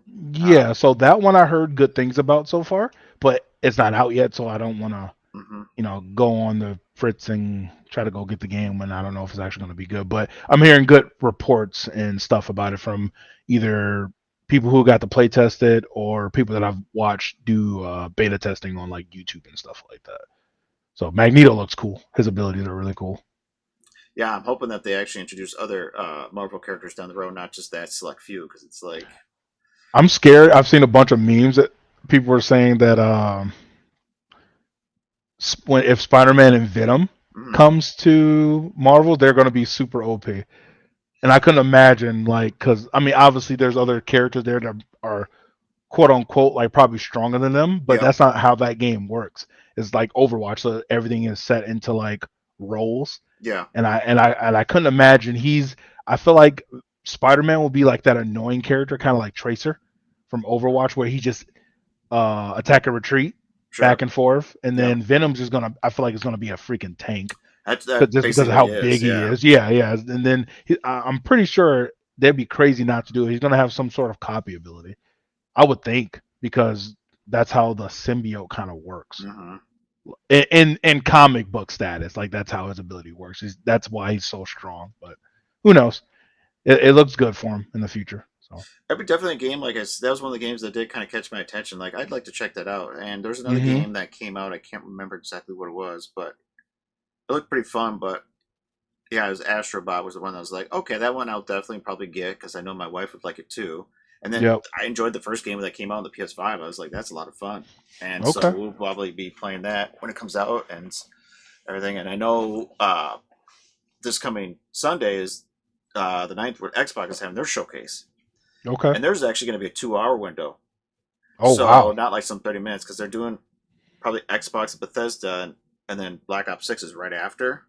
So Hmm. they're dedicating like at least that half hour, if not hour, to basically Black Ops 6 and Wow. everything. Okay. So, but I am curious to see like what surprises does Microsoft have up its sleeve now with Activision Blizzard. Like, are they going to announce like here's all these new games coming to Game Pass right now, and they're all a bunch of like Activision games that are like for the original Xbox 360 or something like that, or one that like are they going to drop all Call of Duty games now on Game Pass from day one, like from the original, and being like you can play all Call of Duty games right now, kind of thing. And They can totally do it. I mean, they have the rights for it now. But yeah, that's what I'm saying is like they having them acquire that opened up so many doors mm-hmm, for Microsoft, and then it really shuttered and kind of closed the door for Sony, because Sony, that was always that gray area where both of them were doing their own thing for both sides of the companies, but now it's literally all in Microsoft's court. Like right, they have the rights and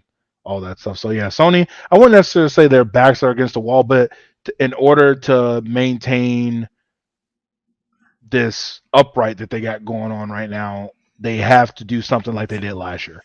'Cause last year was just Sony, Sony, Sony all mm-hmm, day. Like not just from console sales, but we're talking games, release of like the Portal and stuff like that. Which I think the Portals are selling pretty well right now. I think. oh yeah, they're actually sold out every time I look for them. Okay. So And yeah, so they definitely have some stuff that is still working for them. Then it's yeah, just on the game front, what can you bring now to try to copy what you did last year? yep, Yeah. yeah. And then like for Nintendo, like the Switch is I think 7, 8 years old already. So like that thing is showing its age, and they have announced that new hardware is in development. I am curious to see if they're actually going to make the announcement this summer, like the actual name of it, or show Hmm. it off, or they're going to wait till later this year, this fall. Has it really been that long? I think it came out in like 2017, 2016. What is it called? Just the Nintendo Switch? Nintendo Switch, yeah. Let me check it out while you. I'm curious. I'm gonna grab myself another drink. Be right back. Yep. Nintendo Switch release date. I'm gonna. Wow. Okay. Yeah, it has been 7 years. March 3rd, 2017. That's crazy. Give me 1 second. I'm gonna. I know she's meowing at me. My cat's being mad because I haven't given her food yet. Ah, She's like staring me down with her eyes that I can see in the corner, like her little lens of her eyes. She's like, "Yeah, where's my food?" TikTok, dude. TikTok. It's that time. Yeah. Yep.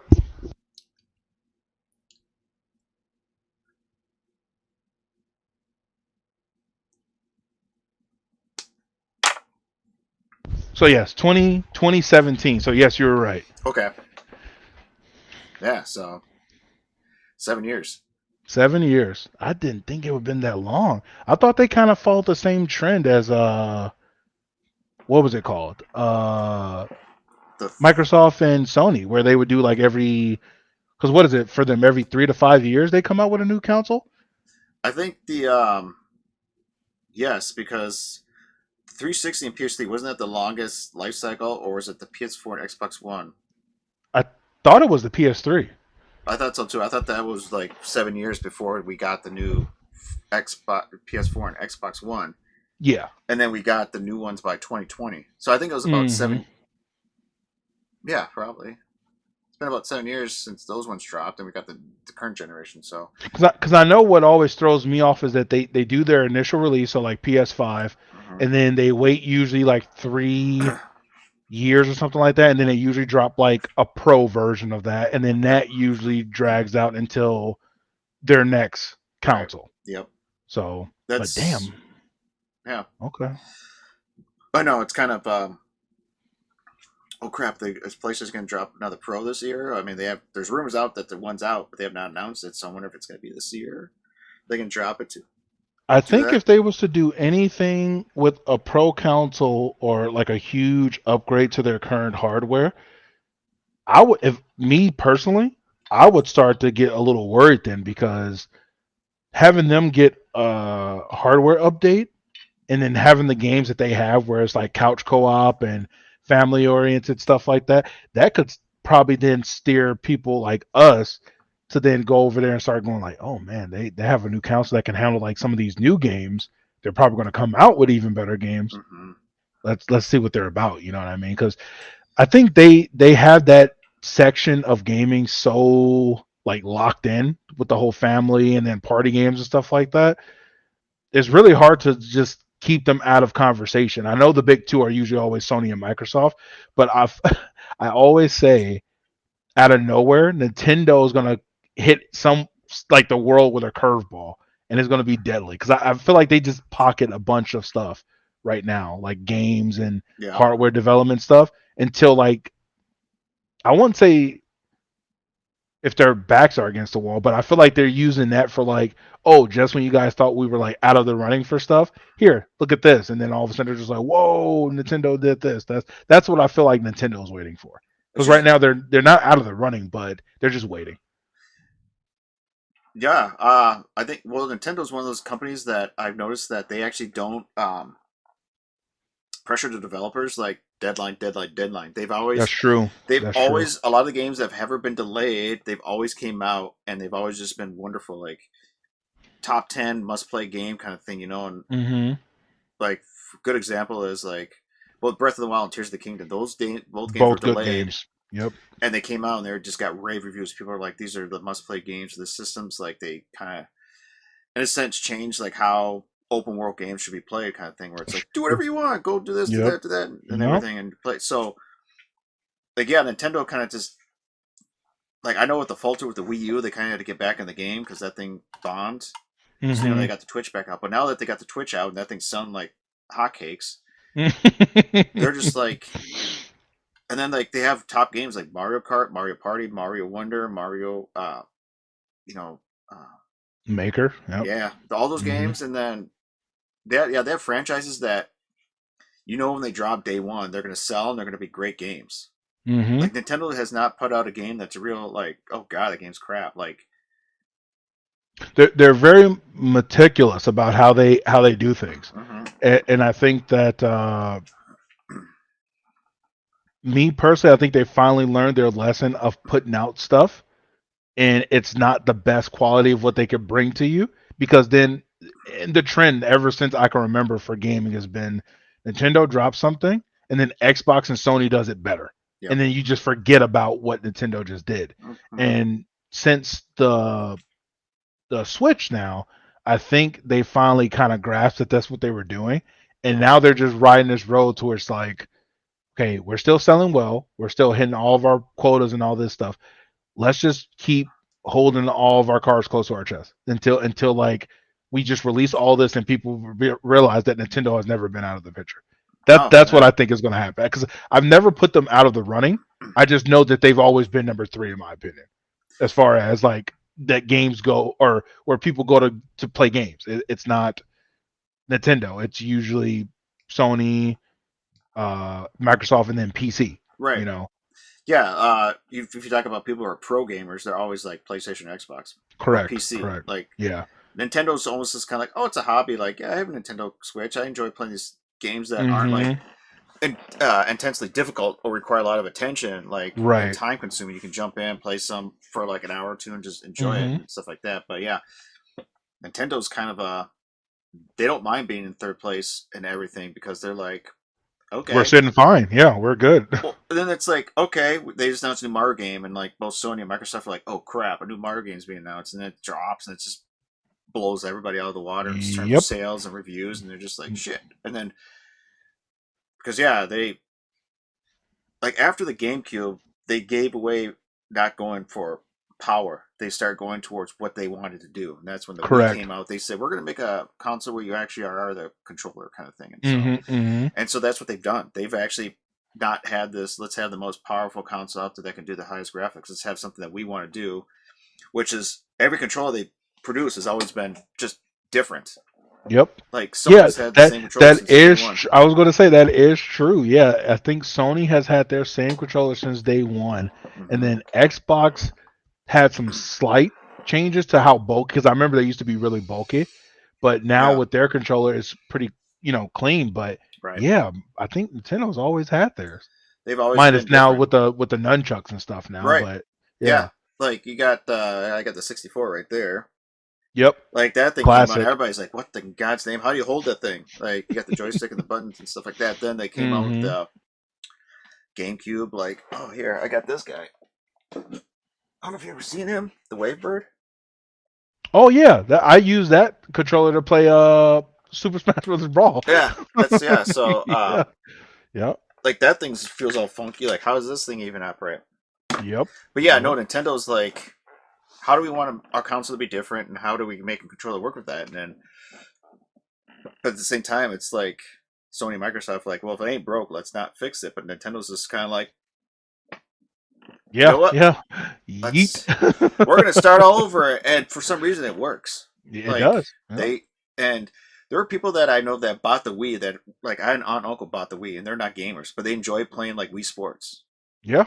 So I literally just set my mom's house up with my old Nintendo Wii that I had. I had the black edition one that they put oh out for a sure, while. yeah. Yeah, so I gave her that one because I wasn't playing it anymore, and I was like, all you got to do is go buy your Wii Sports games, because she used to have Wii Sports for her old one. So I Mm-hmm. gave her this one. I was like, yeah, just go get Wii Sports, and she's like, yeah, I love Wii Sports. I'm like, that's so crazy. Like you don't game at all, but you would want to play Wii Sports, Ah, which is weird. But that goes back to your point. Like Nintendo's never out of the running. It really isn't. no, they No. so I don't think they're ever going to be like Sega, where they're like, yeah, we're jumping ship from the hardware business because I don't know. They got a buttload of money that we just don't Mm-hmm. even know about. I think deep down, I bet you they even have more money than Sony, but they just don't say anything. They're A just like, hundred oh, percent. Yeah, I think so because we already know. I think Microsoft is probably the most oh because yeah. that's how they acquired all these big companies and stuff You like don't that. just throw $80 billion out the window and be like, I want No, you guys like. yeah, yeah, no, How any no. other company would be like 80 billion? Like who could come up with that kind of money? Microsoft's just kind of like, yeah, that's just like a quarter's worth of our revenue like coming in. Yeah, Like yep, they're making so much money hand over fist with Windows and Office that they can float all this other stuff. Like yeah, that's yep. fine.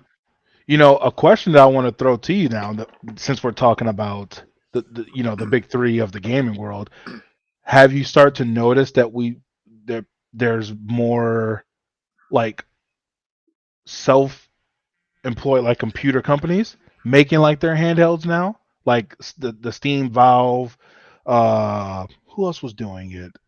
I think Razer is trying to make like a handheld. Yes, I've seen those. Yeah, Uh, I know what you're you talking know, about. Yeah, yeah, they're Oculus, like all these little companies are starting to like try to throw their hand at like these portables, and I'm not gonna lie, some of them are pretty nice. Some of them are pretty like up there with like tech, where it's just like I could see myself playing this. there's I know the Steam Deck is actually, excuse me, very popular right now, Mm-hmm. and um, who wouldn't want a portable gaming PC? Exactly. and everything. And but yeah, I think Razer came out with one. I think Dell even came out with one. I know there's, like LG. There's a bunch of ones that came out with a portable one that ran on either Android or some sort of um, operating system, but they had access to like Game Pass or Steam or something like that, and you basically can play your game library on the go. Yep. And that games ran like I think Steam Deck is able to run like Oh, it's about to rain. uh yeah, it's supposed to here soon. Yeah, it's supposed to. Yeah, I noticed. I was like, man, I had a little light coming through my window up there. Now it's like Super super dark. dark. Yeah. Yeah, the like they were like Spider Man runs at 60 frames per second. I think they got God of War to run at 60 frames Oh on wow. the Okay. Steam Deck. So it's tempting. Like I was like, oh, I would like a Steam Deck, but then again, I bought it. I play a little bit, and it just kind of sit on the shelf. I know my wife would not be upset if I come home with one. She'd be like, "But what are you gonna use that for?" It's not like we don't. If I travel somewhere, like I'll bring my Switch. Right. So Because I think right now that's the best portable one. Because you can just like because of how big it is, you could literally just pack that up in like a little yeah, briefcase and then play with you or bring it with you and play wherever you want. Where right. like even that portal is nice, but you have to be near your PS5. Like it has to be able to connect to that to work. And then not just that, you have to be on a stable connection. Like it can't be Mm-hmm.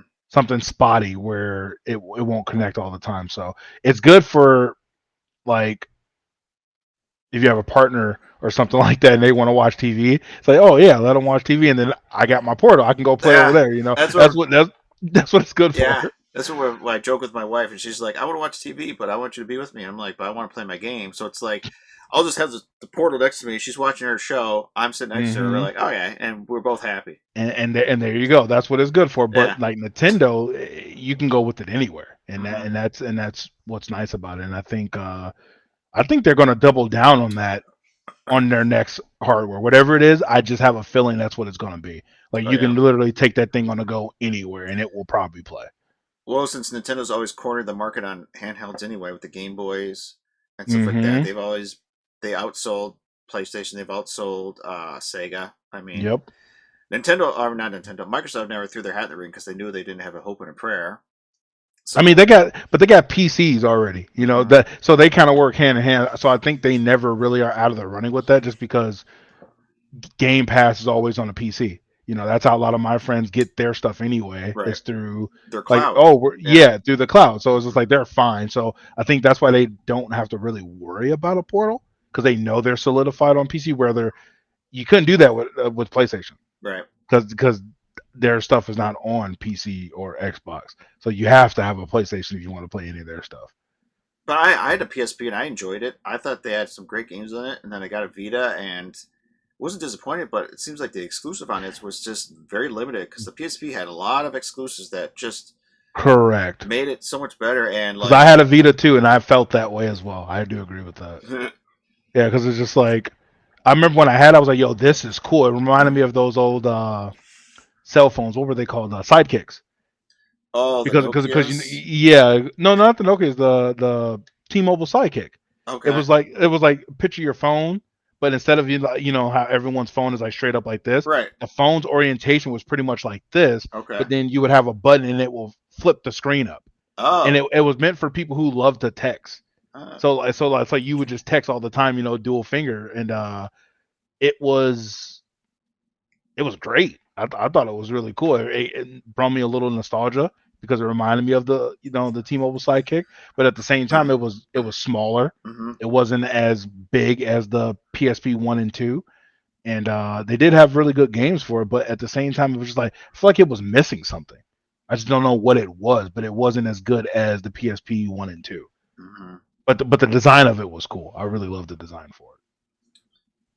I'd be curious if Sony ever jumps back in the portable business because how well the portal's selling. If they're like, maybe we should make like a standalone, device that actually can play more games on the go. I know there's that rumor going around. There's even rumors that Microsoft's even come up with a portable too because the cloud is actually improving to the point where it's like they want to play games anywhere and everything, and not just on your That cell would phone. That'd be be interesting if they come out with like a that would be portal scary too. for the other two.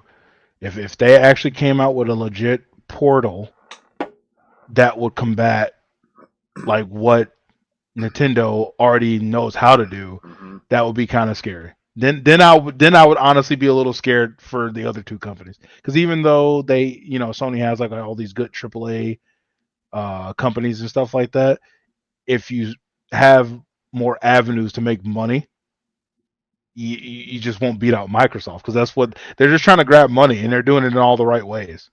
Acquiring all these big companies, and then if they have their hat thrown in for a portal on top of already being, having their cloud library on Yep. PCs, it's like, man, they'd be really trying to hammer it home at this point. Well, Microsoft's also one of those companies that like if they lay siege to someone, they could be there forever. They're like 100%. they could sit there and say we're losing money left and right on this, but we're just going to keep it going. And then it's like Yep. then that company's like crap. We're still competing with them, but they're not going to give up because they just keep throwing Hmm. money in it. And Correct. like to with Microsoft Zune, they finally gave up because iPod just kicked them out like 5-1. I think it was. There's just like whoever bought a Zune eventually bought an iPod, but everybody will iPod. I want an Apple iPod. I want an Apple Hmm. iPod, and they just finally said, "Okay, we see the writing on the wall," and they left. But Hmm. yeah, it's. I mean, it is. I think you and I live in a good time where gaming's got to a point where we saw the change in generations and how technology advanced, but at the same time we can see like What the VRs, future holds. right? Yeah. Because VR is Yep. now available to us, but at the same time, like how graphics are advancing to the point where like Unreal 5 is like photorealistic to the point where like I've been playing Senua Saga and that's like photorealistic graphics. Like it is insane looking at this that it's actually real time graphics, but everything looks like we're Oh, probably gonna be that's playing like a right. movie and Yeah. everything. It's gonna be so stupidly like realistic. Like It, it's funny because I still have my Monster Hunter try for the Nintendo Wii U, mm-hmm. and when my mom turned that on, to her that looked really good. It looked like a movie. She was like, "Is this like Jurassic Park?" When I was on the phone, I was like, "No, that's the game." She's like, "Why it look this good?" I'm like, "Oh, you think that's good? You should see some of the stuff that we play now." Yeah. Like if I just screen shared you what I'm playing, you would think I would probably, watching a movie, but I'm not.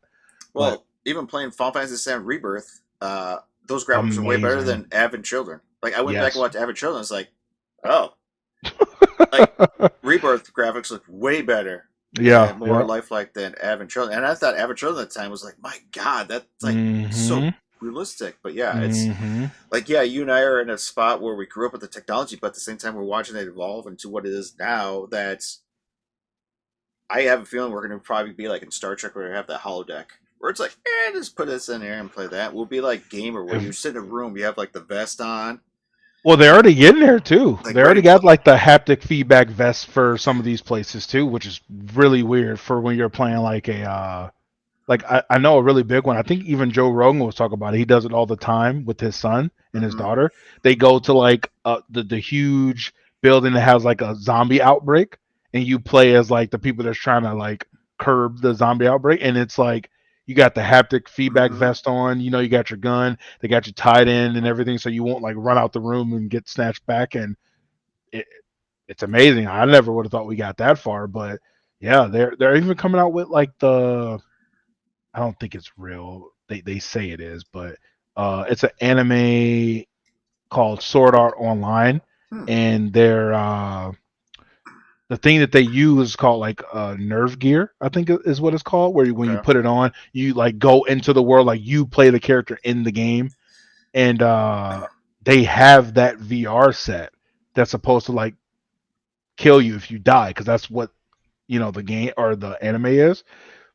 Obviously, it's not that, because it'd be a huge lawsuit, but Oh God, to could you imagine? Like, yep, you die, and they injects you with like this, just pierces your heart. no, yeah, exactly. It's like no, You're no, done. I Like don't want that. we But die, you like no, we're killing you. Like, yeah, yeah, it's like right no, I behind. don't want that. But I think like I could see within the next 5, maybe like 8 years, where VR is actually where it needs to be. Because like I've started back on a VR one, the PlayStation VR one, and Mm-hmm. I thought that was super sick. Mm-hmm. But then I seen the Oculus and what's that other one? The Oculus is it's called Rift, or is that the same one? Uh, I just It's know two. Oculus is popular. That's the next Excuse popular me. one. Rift, because I know didn't Steam came out with their own. I believe that Steam Correct. View that didn't go well. And then I mean, with VR has been kind of a touchy area because, like you said, Oculus has been the one that's been a top king. Sony's Correct. came out with their own PlayStation one. But anything else after that, like I'm not familiar with what Yeah. else is big. I can't remember the name, but I know there was another one, but I know the Oculus. That was the one that was really dope because that one already had everything loaded into the headset, Yeah, so you you didn't didn't need a have to. computer. Yeah, Correct. You just hooked it up to like a power source, and then boom, there you go. You yeah. could play. Hmm. But I know, and I said this years ago. I knew from when Sony made the PlayStation VR one, that was them throwing their hat in to see where they stood up against the rest of the competition. Yep. Because now I heard really good things about the PSVR 2. The PS4 2 is actually really cool. Yeah. I got one too. Okay. Kind of disappointed that there haven't been many games that really take advantage of it. It is definitely a step forward, and what because yeah, you're right. The PSVR was basically like a hobby. They said, "Oh, let's just try to see what happens," and it Mm-hmm. actually sold well enough to the point where they're like, "Let's continue on." Right. Right. And everything. And so, but the PSVR 2 is fun. They definitely put some time and money into it. Yep. Uh, I'm just hoping they come out with more games for it. It's been kind of barren on support for that at the moment.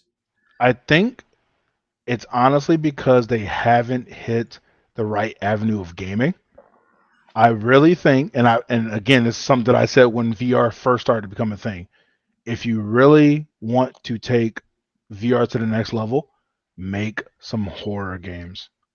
Make Yeah. some horror games. Not just these little like what was it called? Like Until Dawn, like the circus one where you're on the roller Oh, coaster and that stuff one like that. scared the shit out of me. No, no, no. I'm not saying that it's not scary, but it's just like picture how can I say like picture if Until Dawn Yeah. was all in VR. Like Uh, with the VR two uh capabilities. Resident Evil 7 is you can play that all in VR. Exactly. And I think But now 8 and 4, yeah, you can play in VR. Right, yeah, so yeah. like picture that, but like don't even get it tied to like a franchise. Like don't even give it to like Resident Evil or Capcom. Get a really good like indie developer, which Sony has a ton of them, and make a really good horror game. I guarantee you people will start flocking to the VR then because I mean not everyone has that, the money or anything to buy those haptic feedback Hmm. suits. So instead, how about we just give you this really good immersion game that once you put on the headset, you don't even realize you're like in the game anymore. Like you think that is your reality. And the Yes. way to do that is to play off of what? Fear. Hmm. Because fear, if you're scared, you're going to be immersed no matter what. And I know this because I play a crap ton of horror games. You want to get someone immersed into a game, you give them a horror game, they're going to be looking at it, and then give us like a good story. I'm telling you, man, they're missing the market because they're trying to do like all these shooters and like these sim style games. That's fine and all, but it's like if you want it to sell, I think they just need to tiptoe into some horror stuff, man. God, I feel it. if they came out with the Last of Us VR edition, I Or even that, could you that would be imagine good. playing Last of Us VR and you have the 3D sound effect and you hear a clicker just right behind you and you're like, I don't want to turn around because you know the dude's gonna get you. You slowly turn around and he's just right there. Be like, Yeah. people are gonna be like taking the Yeah, thing off and chucking it. they're gonna have to do what Nintendo does and have the Hmm. straps so that way you don't break your shit because people are gonna be getting scared Oh, quickly. screaming, chucking that thing! I've seen those videos on TikTok where they run and hit the TV and they break the TV and Hmm. they knock themselves out. Like, Yep. I hit my damn keyboard yesterday playing Withering Rooms. ah, Most of their jump scares I can like kind of sense when it's coming, mm-hmm. but there was this one that got me really good. Like I opened up a door and I was trying to go past the shower to check for items and stuff like that. When I opened up the shower, the cabinet that was next to it was a witch and she was cloaked as that cabinet. So when she flipped out, she like blew up and it threw my character back and all you hear was and I was like, oh shit. Like it actually got me. I got scared a little bit. I was like, that was good. That was good. But I think that like having horror in VR would just roll in the money. I know everyone won't be tuned in to want to play a horror game, but that would be the selling point to show people the capabilities Hmm. of the PSVR 2.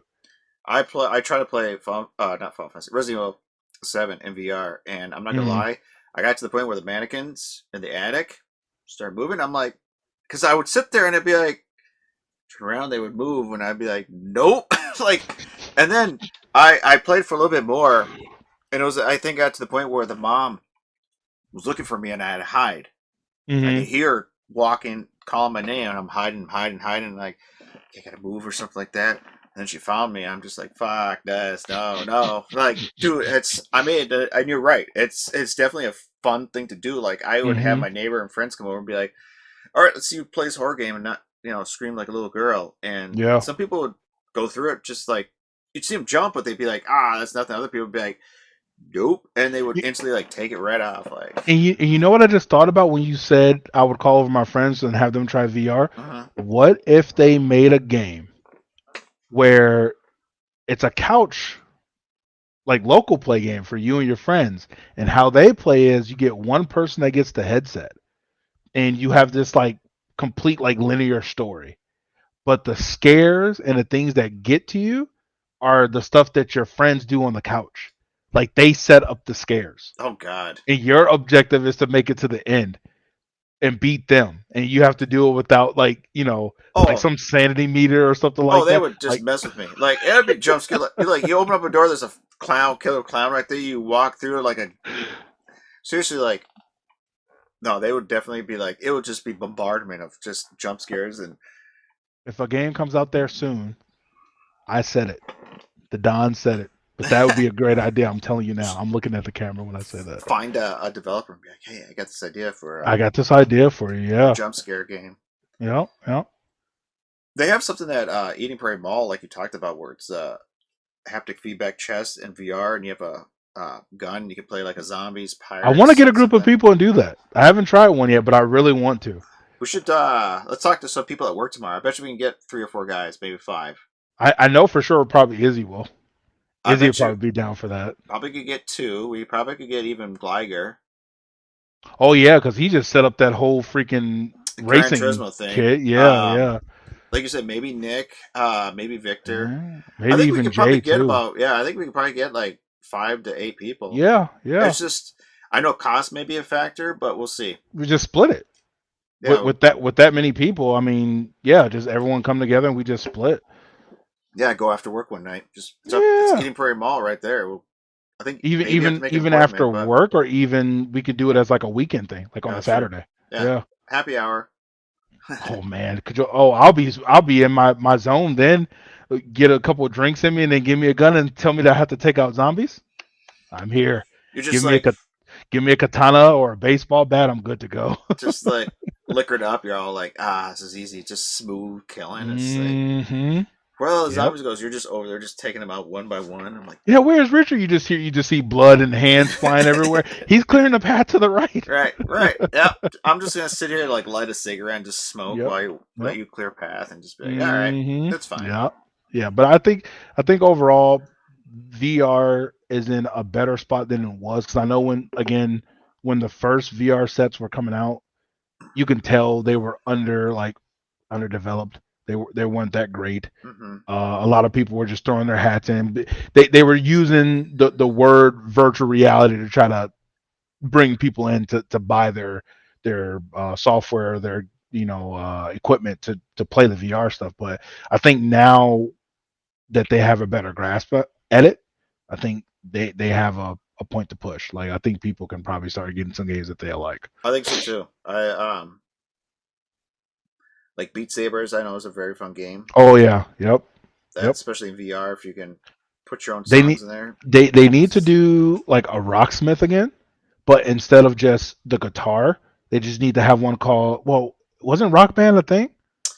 Yeah, so you had Rock Band, you had Guitar Hero, and then Rocksmith was its own thing, but that was more like you said, learning or playing To learn how guitar. to play the guitar. Hmm. So what they need to do is make one that combines the two, but it's not just guitar. It's guitar, drums, bass, and then what it is once you get good enough, people will start streaming in virtual reality, making it almost look like a concert.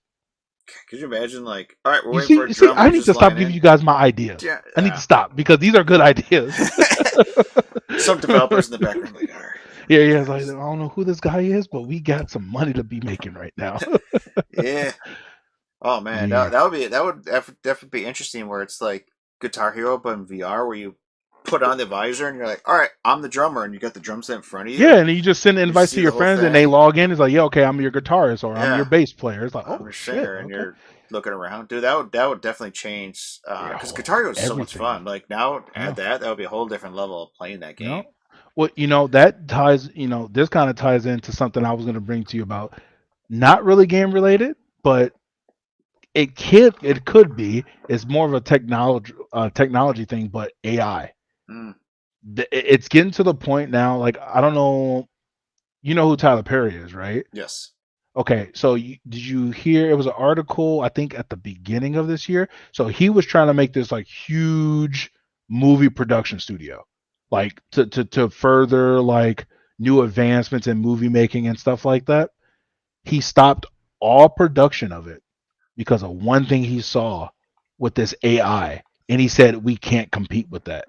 It was this AI generate someone had said what they wanted the video to be, and someone made a legit short film that looked at better than all of these these big companies that we see now making movies. And he said, I don't think we can combat that. How do you feel about like AI. the AI stuff? Yeah, I I've heard, haven't got much into it, but I know a lot of people use like Chat GPT and stuff like that. I've But used I have I've not. actually used ChatGPT when I'm trying to write my SQL code at Okay. work. It definitely helps. Like, I mean, not gonna lie, it says, hey, you should. Here's your error. Here's how you fix it, and it works. Um, I've actually heard other companies like Square Enix has actually mentioned AI. Like we've Oh, thought about really? Square Enix has actually mentioned like we thought about incorporating AI into our game development to the point where they could probably incorporate it and it'll probably speed up development where we're not sitting there for like X number of years. They can have AI do it for them, and That's then crazy. so and then who knows if it actually does a better job than actually like a human programmer or engineer kind of thing. You wonder like, okay, if we Mm. teach some AI how to use Unreal Engine and say, hey, make a game, a horror game, you wonder what it would come up with. Some scary shit. Probably would. Yeah. And I know we've probably crossed that age where AI is a blessing and a curse, where it's like makes my Yeah. job easier, but I'm also afraid because of the fact that I've heard that it can actually learn and teach itself. Mm-hmm. And then we're at Terminator. We're basically right at Skynet. Yep. Dude's gonna Which wake is up one day and yeah, which is what everybody is thinking is going to happen once AI gets to that point. it's gonna take over the government and be like the humans are the freaking problem, and they're Mm-hmm. just gonna annihilate us. And we're like, oh great. Yep. Yep. But yeah, I know AI is probably one of those um, systems that's like, hey, it can be positive if we use it right, but at the same time, it can be negative if we use it wrong or let it kind of do its thing. So, in game development, I can see it helping out. Oh, 100%. I can see it 100%. helping Yeah. moving game development along faster, and probably even be smart enough to be like, your code is insufficient, or I can make your code a lot more efficient, save on data, save on this and that, Time, money, right? everything. And Yeah. basically Yeah. just generate the stuff for them. And suddenly we're able to pump out games in a year or two, not 5 to 6, because Yeah. basically AI is running it for us. We just basically say, here's the story, here's the characters. There it is. Oh, the rain's coming down. Yeah, over here. Yeah. Yep. I heard that rumble and I'm like, oh, there it is. There's the thunder. Yep. Yep. But yeah, no, it would not surprise me if we see games coming out that said, co-develop with like if they developers admit like AI was a part of Yeah. this and everything. Or I could just see like Square Enix calling like the Enix Eye, like that'll yeah. be their like their AI or whatever. Yeah, the Enix Eye. Oh man. Or like when it comes to like patches or game updates, I would not surprise me if we're talking to an AI and it's like, hey, this game's not working. I'd be like, oh, okay, let me check this out. Oh, you're right. Mm-hmm. In here, let me Be fix able this to for go you. through your files like, oh yeah, we seen that it had some error right here. Let me do that for you. It's like, Mm-hmm. holy shit. I mean, I was just surprised. I knew they had like an AI, Google did, but I didn't know they already started integrating it into Google itself. So like I was looking up like a tutorial for a trophy I needed on Baldur's Gate, Mm-hmm. and I typed it in, And back in the day when you typed in something, it would bring up like the number one threaded like page that had that information of what you typed in. Yeah. This now it will generate the AI text and it will say it out loud, or either just you can read it, Hmm. but it compiles what the top sites would say and just put it to you right on the front page. And I was just like, what? When was this a thing? So I'm still finding myself like going to those pages saying, was this right? And I'm looking, I'm like, oh shit, they were right. So now it saves me time to going through like web pages. I'm like, this is actually kind of neat. I don't have to go through web pages no more because it compiles all the other websites and go, here's your answer right here. Like you don't have to go through any other web pages. I'm like, okay, my bad, Google AI. Could you imagine that? Let's say AI advances to the point where you're stuck in a game where you keep getting your ass kicked like a Souls-like game, and you're like, I need help, and it'd be like, okay, AI is like, I'll take over your character and do it for you, and it basically just owns your. That would be It takes your insane. character, fights the boss for you, wins, and then after it's done, it's like, here you go, like, or like, I'm trying to find this platinum. You hand it over to the AI. AI does all it does. You just sit there watching it. I mean, Would you feel like you actually, achieved it. yeah, for me as a trophy hunter, like there's one game, and we'll probably before we end, we'll probably talk about it, of a game that I've been trying to platinum for years, and the only reason why I haven't yet is because it's after you get past like the second part of the game. From then on, there's certain boss fights that are kind of like RNG. You have Okay. to get really lucky, unfortunately. Mm-hmm. That would be the only time I would want to try to use, like if it was possible for AI to do it for me. But then at the same time, I wouldn't, because I think it would take away from the fact that I've been literally grinding out years of trying to like ingrain this game in my head where I know the ins and outs to it to get the platinum, and then AI just did it for me because it understands the coding and how the game acts with the character and stuff like that. I would kind of be like, I really didn't earn that then. But for other people who just want to play the game, maybe. Yeah. No, Yeah. I agree. I'd be kind of 50-50 where it's like, I'd like to earn it myself, but at the same time, like, if I don't beat this person, I won't progress. Yeah. So I'm frustrated. Here, AI, beat him for me. Yeah. Boom. Boss is done. Cool. All right, I'm moving on. I didn't mean, I admit sometimes on my streams, I'm actually looking up walkthroughs, like, okay, I got to figure out how to solve this puzzle. Hmm. So I'm sitting there looking at a walkthrough while I'm streaming, like, okay, this is what I got to do. I mean, I've done that before though too, because puzzles sometimes are hard hell. I not Saturday but on Thursday I had like a person in chat that was watching me play with her and rooms help me out. Like she was like, okay, I'm not gonna give you the hint, but I will kind of direct you in the path to do it, mm, which I kind of like that because it was like I was trying to think of it as like a really in-depth puzzle, but it really wasn't. It was like simple, right. and she was kind of leading me into like think simple, don't think super hard. Yep. And I got it after that. But for AI just to do it for me, if I was to use AI to do a trophy for me, it would be collectibles. I can see that. Because if any game, and for me, any game that has like over 50 collectibles, I think is crazy. Because like Assassin's Creed, ridiculous. Like I think not Black Flag. What was it? Origins and the Vikings one. Oh, Valhalla. Over 150 freaking collectibles. Mm-hmm. Listen, I want to play the game. I don't want to go look for a book Yeah. that I know where it is, but you want me to go and fast travel all the way across the map just to get this one book for collectibles. Don't do that to me. Make the collectibles where I'm more in tune to do collectibles if it ties into the story.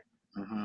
Like Last of Us is really good about that. Like the collectibles you get in Last of Us, they give you parts of lore of what happened to like the people you see dead on the floor. It's like, oh, I wonder what happened to them, and then it gives you like, hey, here's a collectible, but it tells you like, hey, this person betrayed this person, and you just seen them in like the camp you're going to. It's like, oh, I Mm-hmm. didn't know that. I'm glad I beat that guy. You know what I'm saying? But like, I like collectibles like that. But when you're just doing like, hey, collect this artwork, collect this artifact, collect this book. It's just like, do I really have to?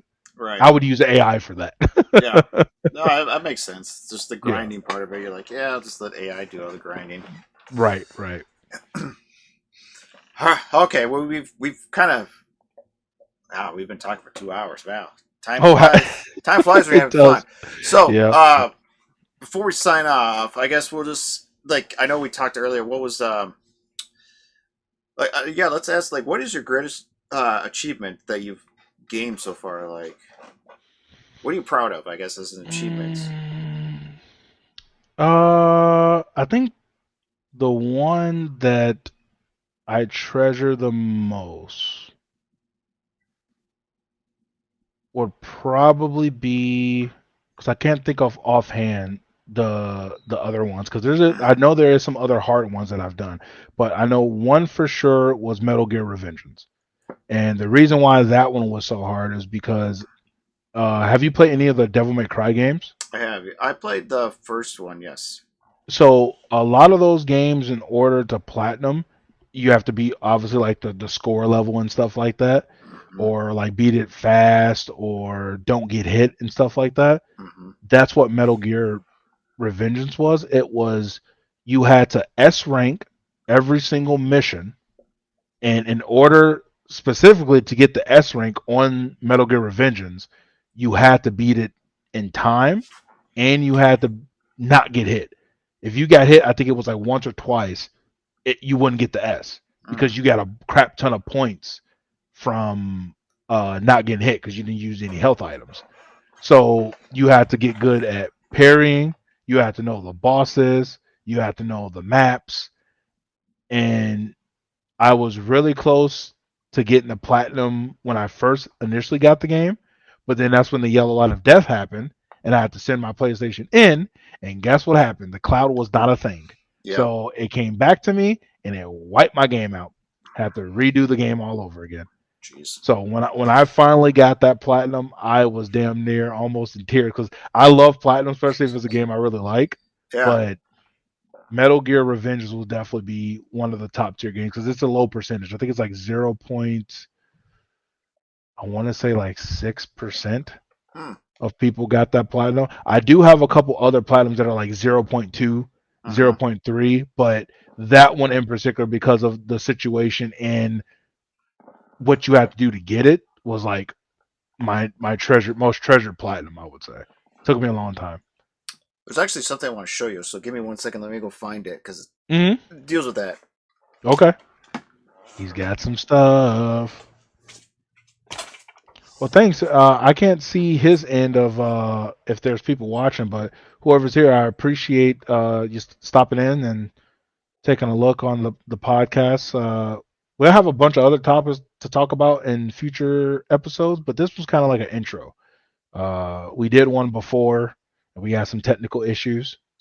Funny, because I had mine back when I was just even trying to get my stream stuff up, and then Phil had kind of the same things, but now that we got it all squared away, it's pretty dope. I've always wanted to do this with some friends or uh, coworkers to do some podcast stuff. So thank you guys for stopping in, and we really appreciate it. While he goes and get his toy, I don't know what he's got back there. I can't see any of his games because of the glare. See, that's like Nintendo stuff. He's got the Xbox stuff down there. See, I need that behind me. I need like a shelf where I can put up all my collectibles and stuff like that. Maybe get a little mini fridge out here too. Be one giant surge protector for all the crap that's in here now. Also need to get a mount. That's what I need to get. I need to get a mount for my monitors to save me some desk space because I don't have none. Oh, I hear him. He's back.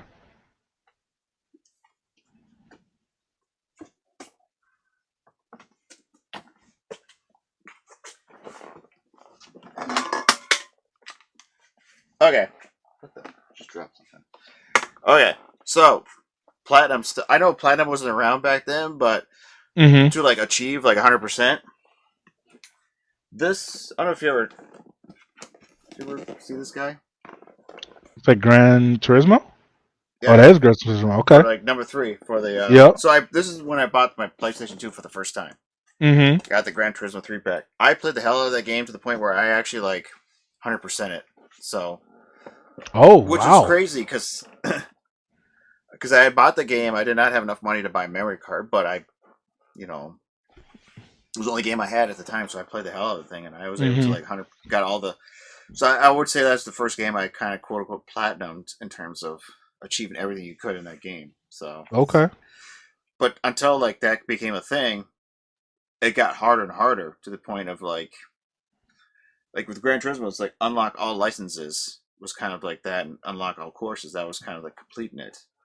Okay. That was achievable back then without the internet. You're like, yeah, I can do that. But nowadays, with like when you throw in multiplayer, I think that's the biggest thing that makes it so hard is the fact that I'm Yep. not much of a multiplayer person, but I have to go online and win 5 capture the flag games. It's like, come on, like I. Yeah.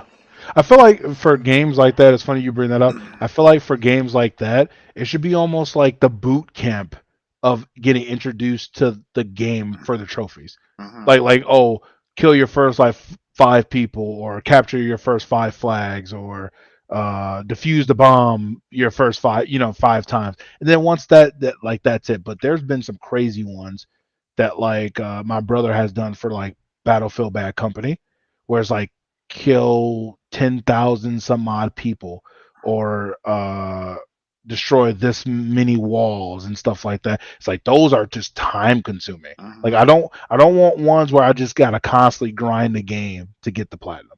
Like it should be something straight centered to what you want to do, and just make it challenging to do it, and then that's it. But when you get these ones where it's like you damn near gotta put in like 50 hours of multiplayer gameplay just to get it, it's like, ugh, do I really have to? Yeah, throw the There's too grenade many and games out there. grenade has to hit the 30-degree angle off the wall and land in this one pit for you to get the Right, achievement. It's like, right. fuck Yeah. you. Like, yeah, no, Yeah. I don't want to do that.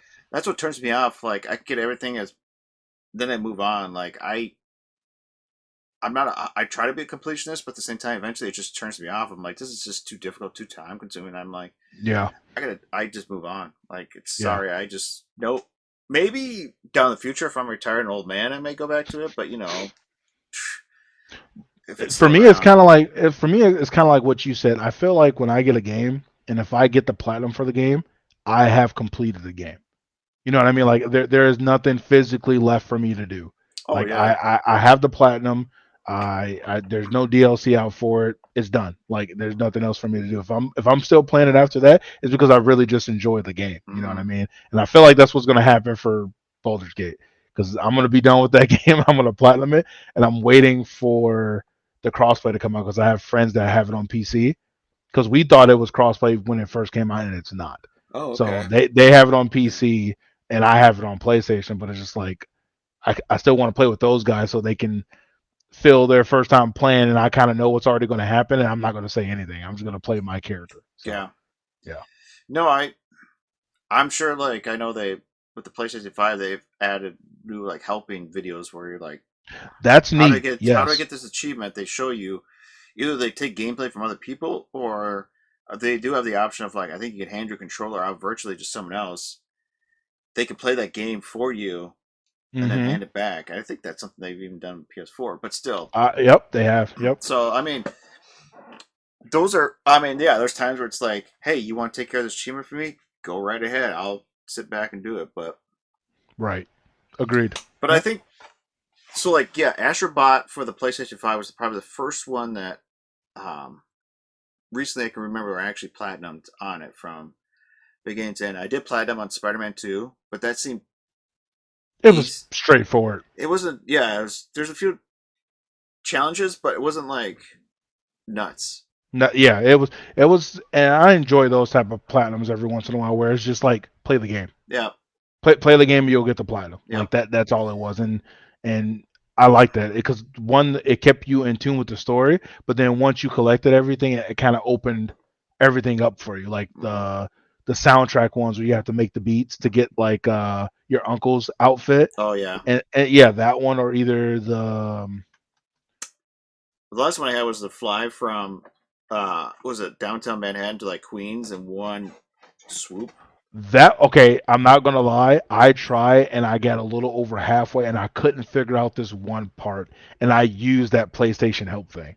Where it shows And, you how to find the wind tunnels in the correct, river, yeah. because I was like, "There's no way you can make this," and I kept going, and then the video popped up. I was like, "Okay, the path is kind of the same." He took a different way. I'm like, "Okay, that's good." And when he got over the water, I was missing a wind tunnel at the end of the bridge that will shoot you up above like some of the higher buildings and then Mm-hmm. back to another wind tunnel. I was like, oh, that's what you did. But that's okay. Like I enjoyed that because I was like, I'm stuck. This is my like one of my last trophies. I need help.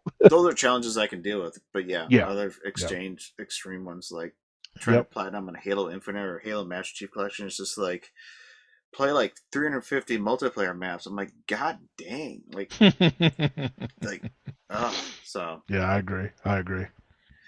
All right, well, I think we probably should wrap this up because we've been going for a while. So, Yep. how would we find you on social media here? Uh, on all the more popular ones, you know, how long is Facebook going to be around? 'Cause Yeah. I feel like that one's starting to slowly just die out because of Instagram. But I do have Facebook, Instagram, Twitch, and TikTok. All of those are the Don's richest, the Don's underscore richest, all across all three or four. And yeah, I usually stream 4 times a week or something like that, and put clips and stuff on my TikTok. But yeah, that's how you reach me on most of that stuff. So Wonderful. Yeah, no, go follow him. He's fun to watch on Twitch and everything. Talk smack to him in the chat if you need to. You and a couple other people that jump in there like, hey, why don't you use that bomb? I'm like, I don't have to. What are you scared? Yes, I am Yeah, scared. what I'm are you not scared? going in the Yes, I room. am. Yes, yeah. I'm gonna blow myself up and Yeah, him, and I'm gonna die. exactly.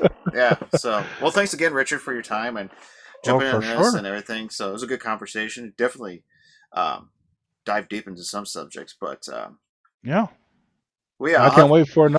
It should be fun. I think just going around getting able to like nerd out about all this stuff, but then also keep up to date with a lot of the technology advancements and just in the gaming world, period, and the PC world too. Mm-hmm. Just everything. It's always nice to run data with people that are like minded and nerds. Yeah, exactly. That's pretty much what I want. I just want other Yeah. nerds that talk the same language as me. So, well, yeah, Yeah. thanks again. We'll definitely be doing this again soon. Either on we'll jump on your channel or we'll come back to mine, but we'll focus on more of a subject next time. So it's kind of For sure. For sure.